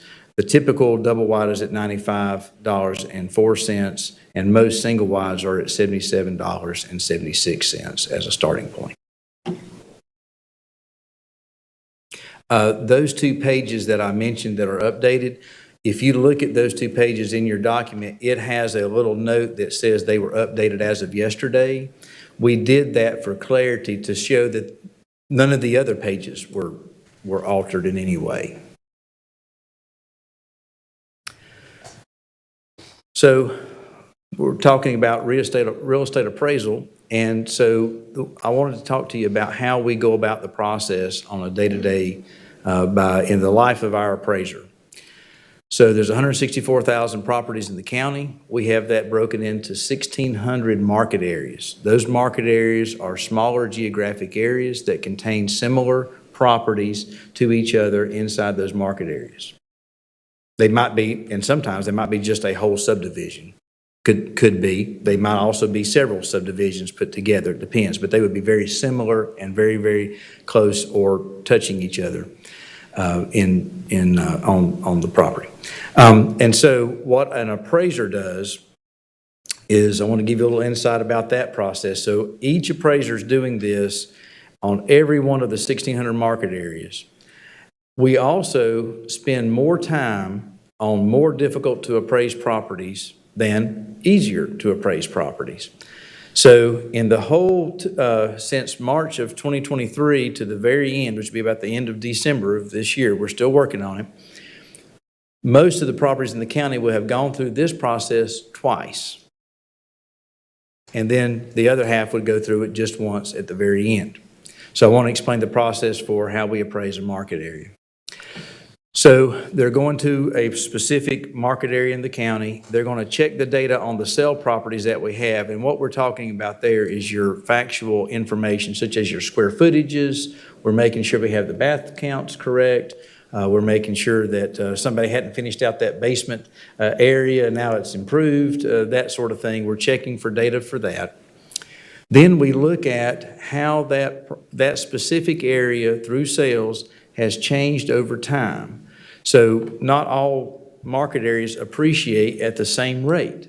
Some may go up every 1 year 5%, another year 10%, another year 2%, et cetera, et cetera. And so we are mimicking those trends based on what we can tell through sales in that market area. So we establish the sales trend in the market area. We then look to establish land values. We do that by looking for land sales in that specific market area, and we update the land rate at that point. Next, we update the building rates with the schedule of value rates that are to be hopefully approved next week. From there, they go down to this fourth bullet point, and that is where the appraisers spend the most time. And that is they are analyzing the sales ratio for accuracy. They're out looking at these properties. They're physically there. They're looking through other techniques, but they are there, eyes on these properties, both the sales and non-sales. They make adjustments that they might need to make inside of the appraisal records for each one of those properties. They do that in either groups or individuals. There's no restrictions as to what they can do or need to do in order to arrive at fair market value. They get through with their field work, looking at the sales, making adjustments to the non-sales. They double check to make sure that anything they've learned from those sales, that they have applied that to the sale records, and they've also applied that to the non-sale properties, okay? So if they're similar, if those properties are similar to one another. Then they, the next thing I'll show you on the next slide is how they review for subgroup accuracy, which is something pretty unique to Forsyth County that we've been doing for many, many decades. And we look inside that market area to meet even further down statistical measures. And then when they're done with all that, the appraiser turns their work in with reports for their supervisor, and the supervisor reviews each and every market area. In most quality control processes, you might think that somebody might review 2%, 5%, 10% of something. In appraising property, 100% is reviewed, and sometimes 2 and 3 times.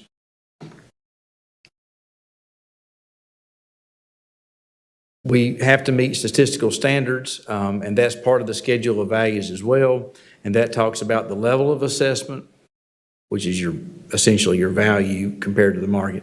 And we have to also meet statistics for if we miss a particular sale, we want to miss close, not far away. And so that measures the COD, coefficient of dispersion. Then we also have guidelines about to prevent anything in appraisal to be regressive or progressive in that. And so those are the measures for price-related differential, or PRD. So those are the standard statistics that are for a particular market area. You can apply these standards to anything. You can say, John, I want to know all the one-story homes that sold in Forsyth County, and I've got to be able to meet these standards, okay? You can think of any subcategory or any group, and I need to be able to meet these objectives. So the thing that I was mentioning that Forsyth is known for, that we've done for many, many decades, many, many revals, is something that I'm showing you here on this screen. In fact, this is the first year that we did this. We worked with our tax vendor, and this is actually an optional device that other NCPTS users could have at their disposal to help them do a better job as well. All we've done here is automate what we've always done. And so this is just a more efficient process necessarily, but it's the same one. So if I could kind of draw your attention maybe to that second line, what that's showing is each row is a market area. And so you can see in that second row that there's 37 sales that have occurred in that market area, and our assessment level is a 102. Remember, the standard is 110 to 90. And so we're 2% away from 100%. So we're doing good so far. So what we do as you go across the screen is we look at things that can make differences for people in how they would buy a house. And so we look at homes that have a basement versus don't have a basement. Homes that are in a one-story situation, or if they're a multi-story home.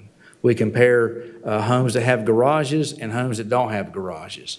And we're doing that to make sure that we're taking a micro look inside of each market area to make sure that if you were to walk in the door and say, John, I want to know how you did on a one-story with a attached garage and no basement, that I'm like, sure, let's look at that value and let's look at sales, and I can show you sales that support the value that we have. So you see a lot of gray on this screen. That's good, because gray means we are super close to that 100% desire. Now you see some other colors. You see blues and reds. That means things are a little bit, higher or lower than we would want. I'll keep in mind that, I'm giving you this presentation sort of while we're flying the plane downstairs. We're still valuing properties. These are not finalized values or anything, but just want you to know that we do this. We're known for this, and so just wanted you to know about that process. I've not really discussed that with you before. I've just always talked about the bigger standards, and I haven't talked to you about how we dive down inside of market area to do even more. So while this doesn't prove it, I did want to show you our appeal history through past reappraisals. In a reappraisal, while appeals are not common and not necessary to only achieve a fair value, we do that from the outset as much as with what we understand. But you have appeal rights, and so you have an informal appeal ability, which is back to the assessor's office, and then you have a formal appeal option, which is to the Board of Equalization Review that's independent of our office. It's here local, and it's actually appointed by you, the county commissioners. So I wanted to, if you add those two numbers up together and divide by the amount of properties we had at that time, that gives you our total percentage combined. What I'm trying to show you there is that typical in North Carolina would be somewhere around 7 to 10% would be normal appeal volumes. We don't experience that here in Forsyth County for several reasons. One is you, the county commissioners, had the wiseness to tell us to make sure we were doing 4-year reappraisals. So we do reappraisals more frequently than most counties. The second thing is exactly the thing I just got through talking about. The processes that we do where we dive down deeper and deeper is we're ensuring higher and higher levels of accuracy in our appraisal work as we do the job. I will mention there's some crossover in some of this. There's statutory limitations on informal appeals. There is a hard deadline that comes. If we've not been able to work a informal appeal by the deadline, I have to turn it over into a formal appeal to complete the process. So that's a statutory thing. But in the 2021 year, half of those formal appeals were actually unworked informal appeals that I had to put in that process.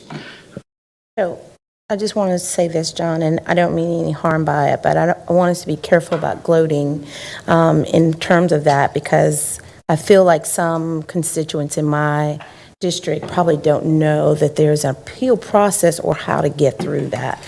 I think it's a great thing to just kind of share, but again, let's not be too preemptive. I understand. I love what I do, but I wasn't trying to gloat. And I have, in just a minute, I've given each of you, or Rosalind help me, give each of you a folder. It's blue, and I'll get to that in just a second, but it involves. Your presentation is getting better in layman's terms, so thank you. I appreciate it. Okay, all right, thank you. Okay, so another thing to maybe help, put at general ease our base rate. Since the question arose, with the help of some staff acquiring these schedule of values from other counties, I went through over the weekend and looked at these 9 schedule of values in detail. Each schedule of values is essentially a model. So I'll tell you, they're all different, and that's okay. There's not wrong that they're different. But so what I had to do was calculate each one of their information to match our base house. Our base house is a 1,400 square foot C-grade home, 1 story with a frame siding on a crawl space or slab, with having 1 bathroom, heat, and no AC. That is the definition of our base model. So I had to convert each one of those to match ours. So I'm giving you apples to apples in that 3rd column. So another thing that's relevant too is the reappraisal year, of course. So there are some others doing 2025. Some of these are in the same process we're doing today. They are having their schedule of values adopted. So these should be adopted, but I'm just telling you they're in the same exact time frame that we are. So our base rate of $144 compares with Union counties of $188 comparatively. New Hanover at $179. Buncombe County, to be honest, they only give a range of base rates between $115 and $215, and that's all I can tell you about that. Cumberland County is at $106. Wake County and Pitt County are a year behind us. They had a reappraisal in '24, and you see the values there for the converted values for base rate of $165 and $127. Mecklenburg was 2 years behind that. They are at least at a $154 as best I could determine mathematically. They probably are at a $169. And then Henderson was at a $167. Guilford, the only reason I really included them was because they're our neighbor. But theirs is so far along a way in the history in 2022, but their base rate conversion-wise would be $83.80. So on the far right, I'm showing you the second column from the right, showing you the previous reappraisal year. And so I'm showing you the percent change from their base rate in their previous one to their new one, just to give you an idea of how those change. So you see that we are certainly not the highest base rate at all. And you can also see that on that particular, as far as percentage change, we would be the second highest there. Yeah. John, with Guilford County, I know that you don't have any jurisdiction over there, but do you believe that they will possibly come in higher than we will when they reappraise? Their reappraisal is actually next year. Yes, I know. Is that, I mean, it's 2026, so the year after us, excuse me. Their rate is certainly not set, but I know they are going to be in the ballpark of where we are. Okay, that's what I Yes, figured as very much. close proximity. All right, thank you. And then the second page, there was a question about mobile homes, and so I wanted to put those rates in there as well. I did not do the percent increase, but you see the distinctions there. And it's about the same, it's essentially the same as far as we're not the leader nor the follower. Applying the schedule of values, just some more statements. The schedule of values is used by appraisers to provide a consistent and accurate starting point in the appraisal process. I want to make sure it's real clear that everybody understands that there is nothing in the schedule of values that prohibits any appraiser in our county from achieving any property's correct market value. If it needs to be $100, we can get there. If it needs to be $100 million, we can get there as well. Each property has a property record card detailing complete appraisal values. Property cards are designated and designed for the public's benefit and to help understand the process. That goes back a little bit to that contract I was talking about earlier today. So in the blue folder, now I realize I don't have this for everybody in the room, but for the commissioners, what you have is a record card from our system, and I have on here tentative, so I want to make sure this is not for public consumption. These are not final values yet, but I wanted you to see that this particular property sold for $320,000, 9/26/24. They're probably moving in today. And wanted to show you our values there. These are the updated values. Right behind that is the current record card that was for that same property that was set in 2021, okay? So in the new, at the moment, our value is $316,800. In 2021, that value was $200,000 even. Okay. The right behind that is the current tax bill for that property for 2024, and there's information on the front and back. I will absolutely admit that our bill is more about collection and payment than it is about explaining value. So I will admit that to you. Behind all of that, just for your edification, is our 2021, this is 2021, this is what we mailed out to someone for their reappraisal notice. So it has their value, it has some limited detail about their property, it's attached to a pamphlet that talks about the reappraisal, why we do it, talks about the appeal process, and inside the very same envelope is your informal appeal form already there. So if I may interject just for a moment, John, because this all has been helpful, and I know you got a few more things to go. But I will say that I'm very confident in your information in your presentation today. That constituent that did come in, I spent about an hour and 15 minutes with him as well. I'm sure some other commissioners have met with him because he did create a mustard seed of doubt in terms of, how we did things.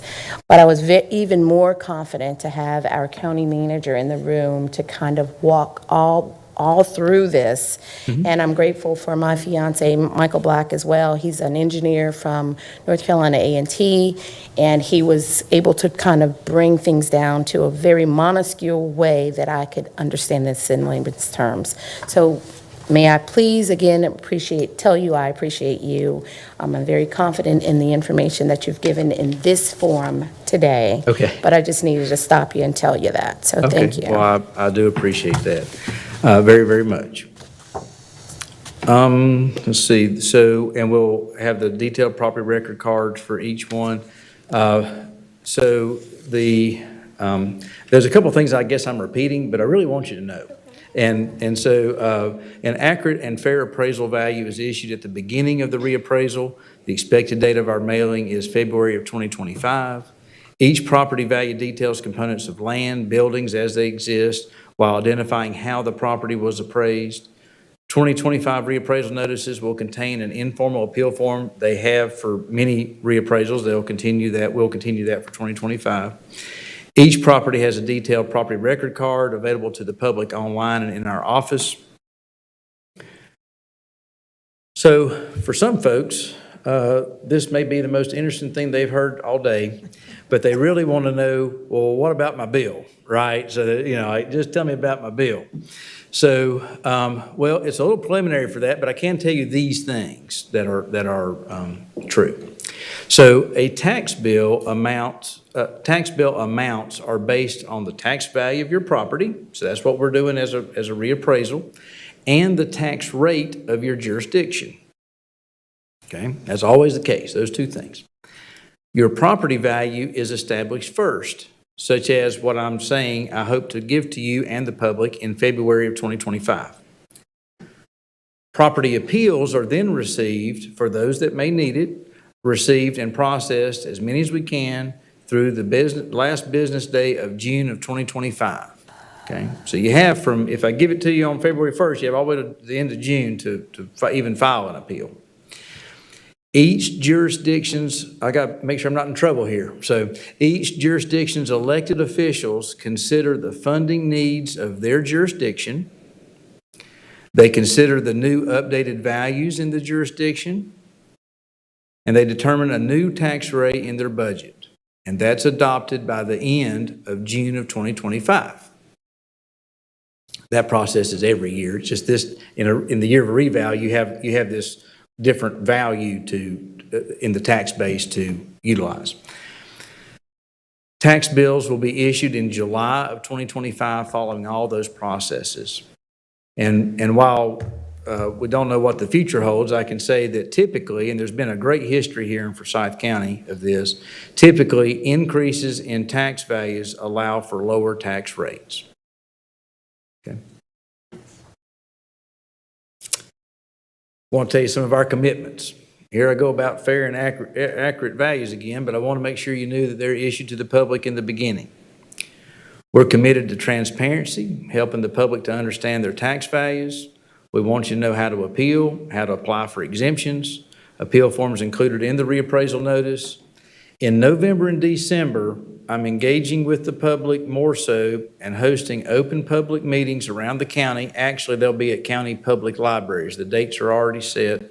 I should have brought a calendar and showed you those dates, but they're at the county libraries, and we'll host some here as well at the Government Center about how and why reappraisals are conducted in case you want more of this kind of information. We also will meet with groups as requested to explain reappraisals. So if you have a homeowner association that wants to know about this process, if you have some other civic group or community group, let me know. We'll figure out a way to get in front of that group and give a presentation. We also assist the public with filing forms or applications in person, over the phone, and online. And I wanted to conclude, and you're probably happy to see the last slide possibly, but just wanted to show you information about how you can understand currently about your tax values. That's on Tax Parcel Viewer. And then also those qualified sales I was talking about, you can look those up online as well. And then, of course, I love talking to people, and so do our staff. And so we're there at the counter at the first floor of the Government Center, and we're available on the phone with live people answering your questions. With that, I'll ask for any questions there might be. I just got a couple, and their questions about the person or what the person was talking about last week. It was here. Mm-hmm.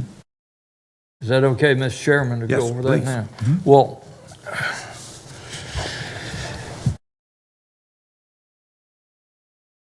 what I want to try to get to is whether the person either somehow has figured or thinks that the methods or practices of the tax office is not accurate. You've talked about you got to meet standards. Those standards are set by the either state or the property tax commission, one or the other, I guess. Is that? They're recommended by the IAAO, and by putting them in your schedule of values, you are actually adopting those standards, which are typical common standards. Well, okay. The tax office has to go by some kind of regulation. You can't, the tax office itself can't come up with some concept that's different than the regulations that you have to go by. That's correct. Well, does the man that was here last week, does he think that's what has occurred, that we've the tax office has come up with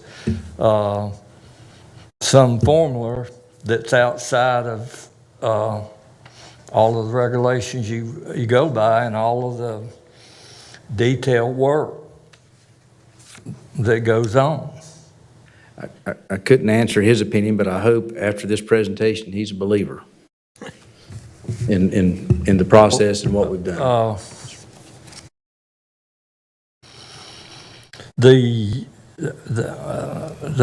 One number that I remembered that he was talking about last week was that 144 rate, and that is a base rate grade for the residential average. Is that what that number was? Yes. Okay, well, did I understand in what you've been through today, or was there some change in that since last week? There was no change in that. It was a clarification and how it was presented to clarify base rates, but there was no change since then, no, sir.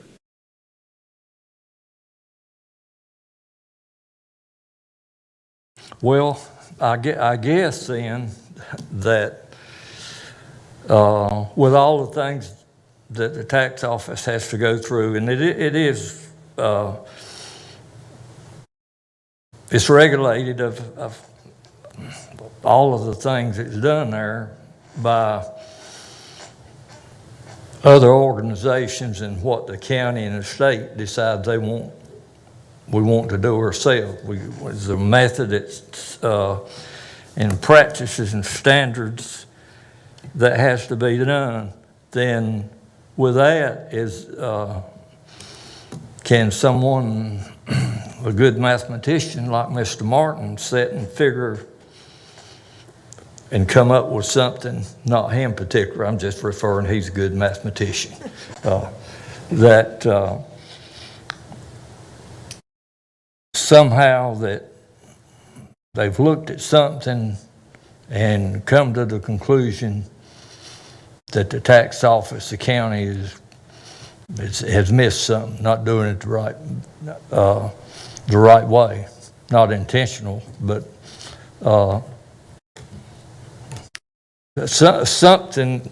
I don't know how to answer the question, and that's what I'm trying to get to is. For the man that come and went over all of these things, is there some way to explain that the methods, the standards the tax office is using is the proper ones?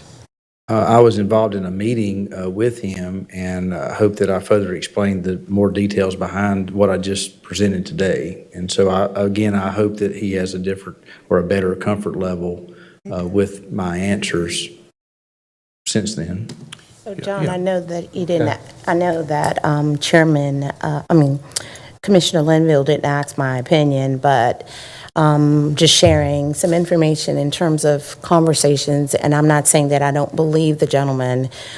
He was spot on to some things, but in all fairness to the county, when I asked him about his evaluation and if he had a new evaluation done on his property, he lives in a rural area, he said no.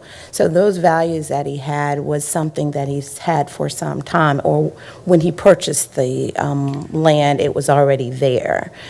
He won his appeal because he could show you that there was some differences. But again, it was on him, not on the county, in terms of us having an error. And I tried to explain that to him, and he still has his mindset, and that's fine. I'm talking about what happened to him is not something that is normally going to happen to somebody in District A. Again, you already have those values, they're already set, and there's not too much of a difference that you're going to find. So I just wanted to share that in the research that I communicated with him. Thank you.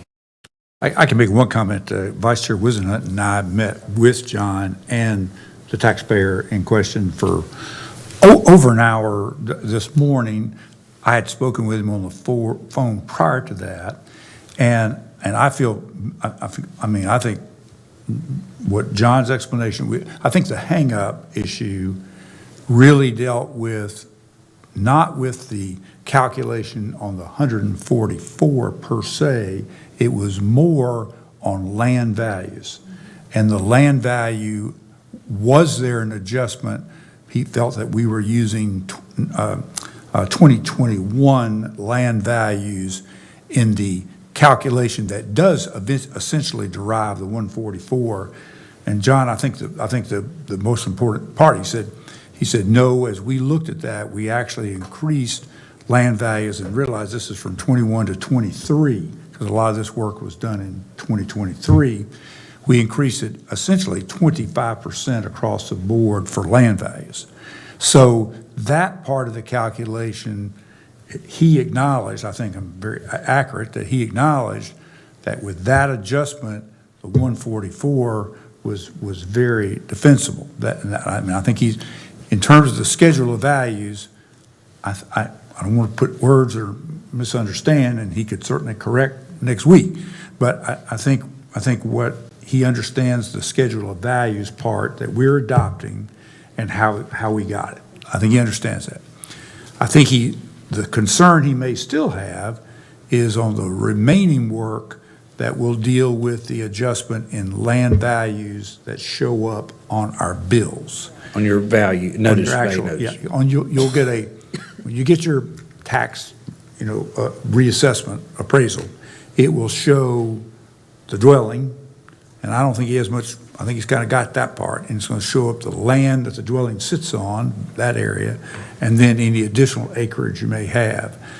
And I think that's where he felt like the process had broken down in terms of looking at comparable sales in larger parcels of land, at 10 acres and above, kind of that area. And that our assignment of values on that was not it was not as procedural of a process as the setting the $144 a square foot.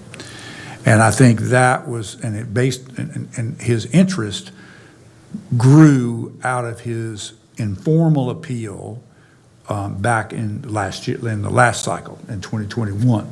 Well, the land sales that you talk about and the various acre sizes up to 10 and then 20 and on, they use the sales that they got, actual numbers, just like the news has been saying lately, that somebody says something, and fact check it and see. I'm telling you what, they get paid a lot of money for some of the stuff they do. But how you do the house is a different method than the way you do the land, because you've got the factual numbers to go by. And so I don't know whether that could be, Mr. Chairman, that could be part of it, is because it's actually two different things. Yeah, and his concern more specifically was there was a comparable sale within 500 yards of where he lives of a parcel of similar size, very close to him, that was on that particular assessment for that person was considerably less than his. And so he did informally appeal, and he was very pleased with the way the tax office handled it. But that supported his question about, I had to appeal for this to be discovered. Well, I think John did an excellent job explaining that if there was any particular sorting, if you will, I'll use the word sorting, of properties and property values in February when he finishes. He's going to finish in February. If we wanted to ask the question, how many, what is that very issue that you just mentioned, Commissioner Linville, how many 10 acre to 20 acre sites are there, and how many sales were there? How many sites are there from 20 to 30? What were the number of sales? And if we wanted to take a look overall at any of that, John said, look, he used the word transparent in this PowerPoint a number of times. And I think he was very clear that the tax office will be transparent in any way requested that we would want to do, because the taxpayer basically told us we need to be, as a commission, need to provide proper oversight. And so that was that part of it. And we kind of went through, well, then, we talked a little bit. We could look more at that particular issue since he brought it up particularly. So I think my perception, I believe, Commissioner Wisdom can certainly speak for herself, but I thought the meeting ended well, and I thought everybody covered all the bases, and I felt like everyone was very, we're just simply trying to get best information and best understanding. And I thought he was very professional, John was very professional, and Commissioner Wizhunt and I tried to ask just some clarifying questions to better Well, if the 10 acre, I think 10 acres of open land or other land that was with this was into what was in question and appealed, and his value was higher than the other one you're talking about. Comparable, yeah. There is the most likely difference would be, if there was actual difference, and there very well could be, is a topo up and down a hill, and just a little ways away, then the topo was a lot better. Now that would make the difference, and that can happen in a short distance. It don't have to be a mile away. That can happen in a short distance. So I don't know whether that could have been it or not, but more than likely, with all the detail they go through, then there was something about the property that was different. Well, it wasn't totally, because it ended up with basically the tax office, upon review, basically granted his request. So they agreed that he did make the right point, because they were looking at all those things. He had topos, he had all those. And John mentioned that is used in their land appraisal work. I mean, they're doing that every day as they work on that. I thought it was a good meeting. I think you raised what the issues were clear, and what we're scheduled to review next week to approve on our agenda, I believe it's accurate to say that there's not a question about that part. Well, there aren't any questions. However, I like solutions, so I'm not quite there yet. John, I wanted to say, again, thank you for your commitments in terms of getting out in the community, but I still have a problem with the actual system. And when I say system, I'm talking about this sheet. We got to be a little bit more transparent and clear to, I get a lot of questions in terms of my roles and responsibilities as a commissioner that don't have anything to do with what I'm responsible for. However, this is the top. I'm responsible for setting rates and making sure that this information goes out and is transparent and understandable. So I don't know what we need to do, County Manager, in terms of making sure this information is better conveyed to our constituents. That's the only thing that I would ask. Okay. So thank you. Thank you. John, I thought you did a great job today. I hope you have a very relaxed weekend. You deserve it. But on the appeal process, were you not the first in North Carolina to send the appeal form in with in the mail? We were among the first. I don't know that we could say we're the first, but Okay. we were very close. And is it not Years ago. true that really the only thing they have to do is sign their name and mail it back in? They do not have to fill out the entire form if they're not able to do that. That's correct. Okay. And so I think that we can make that clear, that you do not have to sit there. If you don't know how to fill it out, just sign your signature and mail it back in. And we provide help at the counter. I know you do. And over the phone, but we literally sit with folks and help them fill it out if they I know ask. you do. And folks, I want you all to know that John offered the young man a job and he declined. And I think it was it wasn't a joke. He was serious. It wasn't a joke. Said, I got a vacancy and you'd be perfect if you'd like to work, like to do that job. I don't think he liked the pay, did he? But I think, John, again, we can go back and forth and agree to disagree about the appeals form, right? Again, I need you to understand the temperament and the understanding in terms of our community and what our needs are. Yes. Okay, thank you. Commissioner Bessett. Yes, I've got one question. It's a simple yes or no question. This is kind of like a lawyer on cross-examination question, because I know the answer, but I want everybody listening to know the answer. The discussion last time, I think, risked leaving a lot of people with the misimpression that all residential land was going to be initially appraised at 144 rate. In fact, as you explained later last week during the public presentation, you have a schedule of calculations that you always make for each property before you issue the initial appraisal.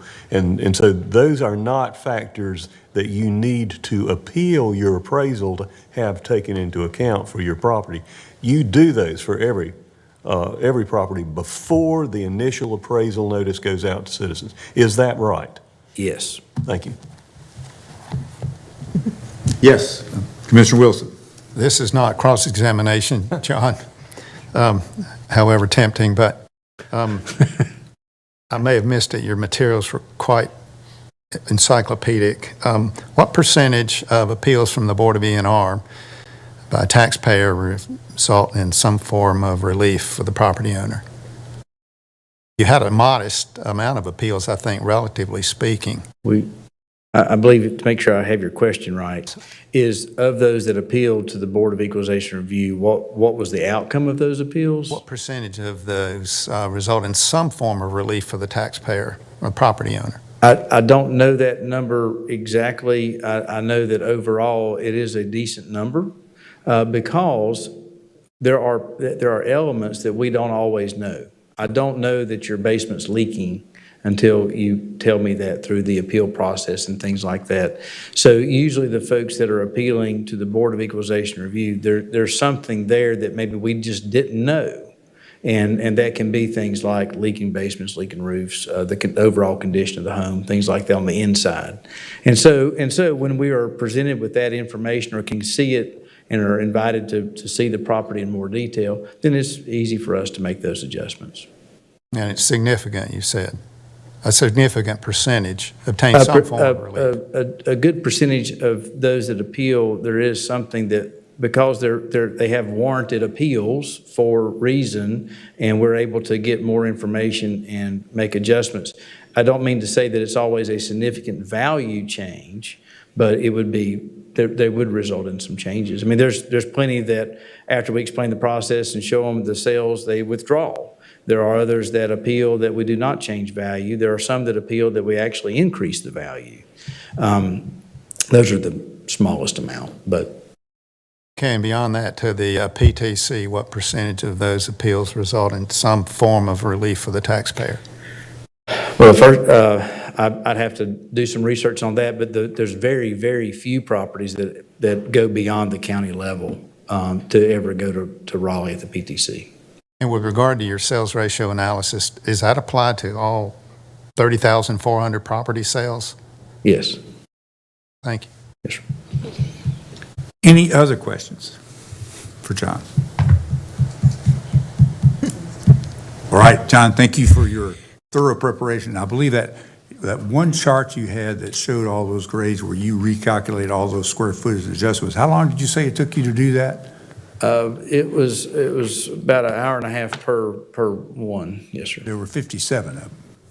I'm sorry, hour and a half per the 9 schedule of A's, not per the 57. Yeah, about a 10-hour project. It was substantial, but I think it did help remove some of the very confusion that we heard.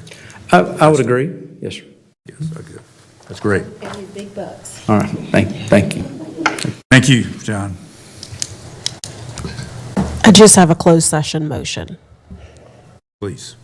I need to ask the board to consider a motion to go into closed session to discuss a matter to consider the qualifications, competence, performance, character, fitness, conditions of appointment, or conditions of initial employment of an individual public officer or employee or prospective public officer or employee pursuant to the provisions of North Carolina General Statute 143-318.11A6. And since there's no other business to come before the board at this meeting, following the closed session, the meeting will be adjourned. I'll make that motion. Got a second by Vice Chair Wizenhut. All in favor, please raise your hand. Thank you. We are adjourned to the closed session.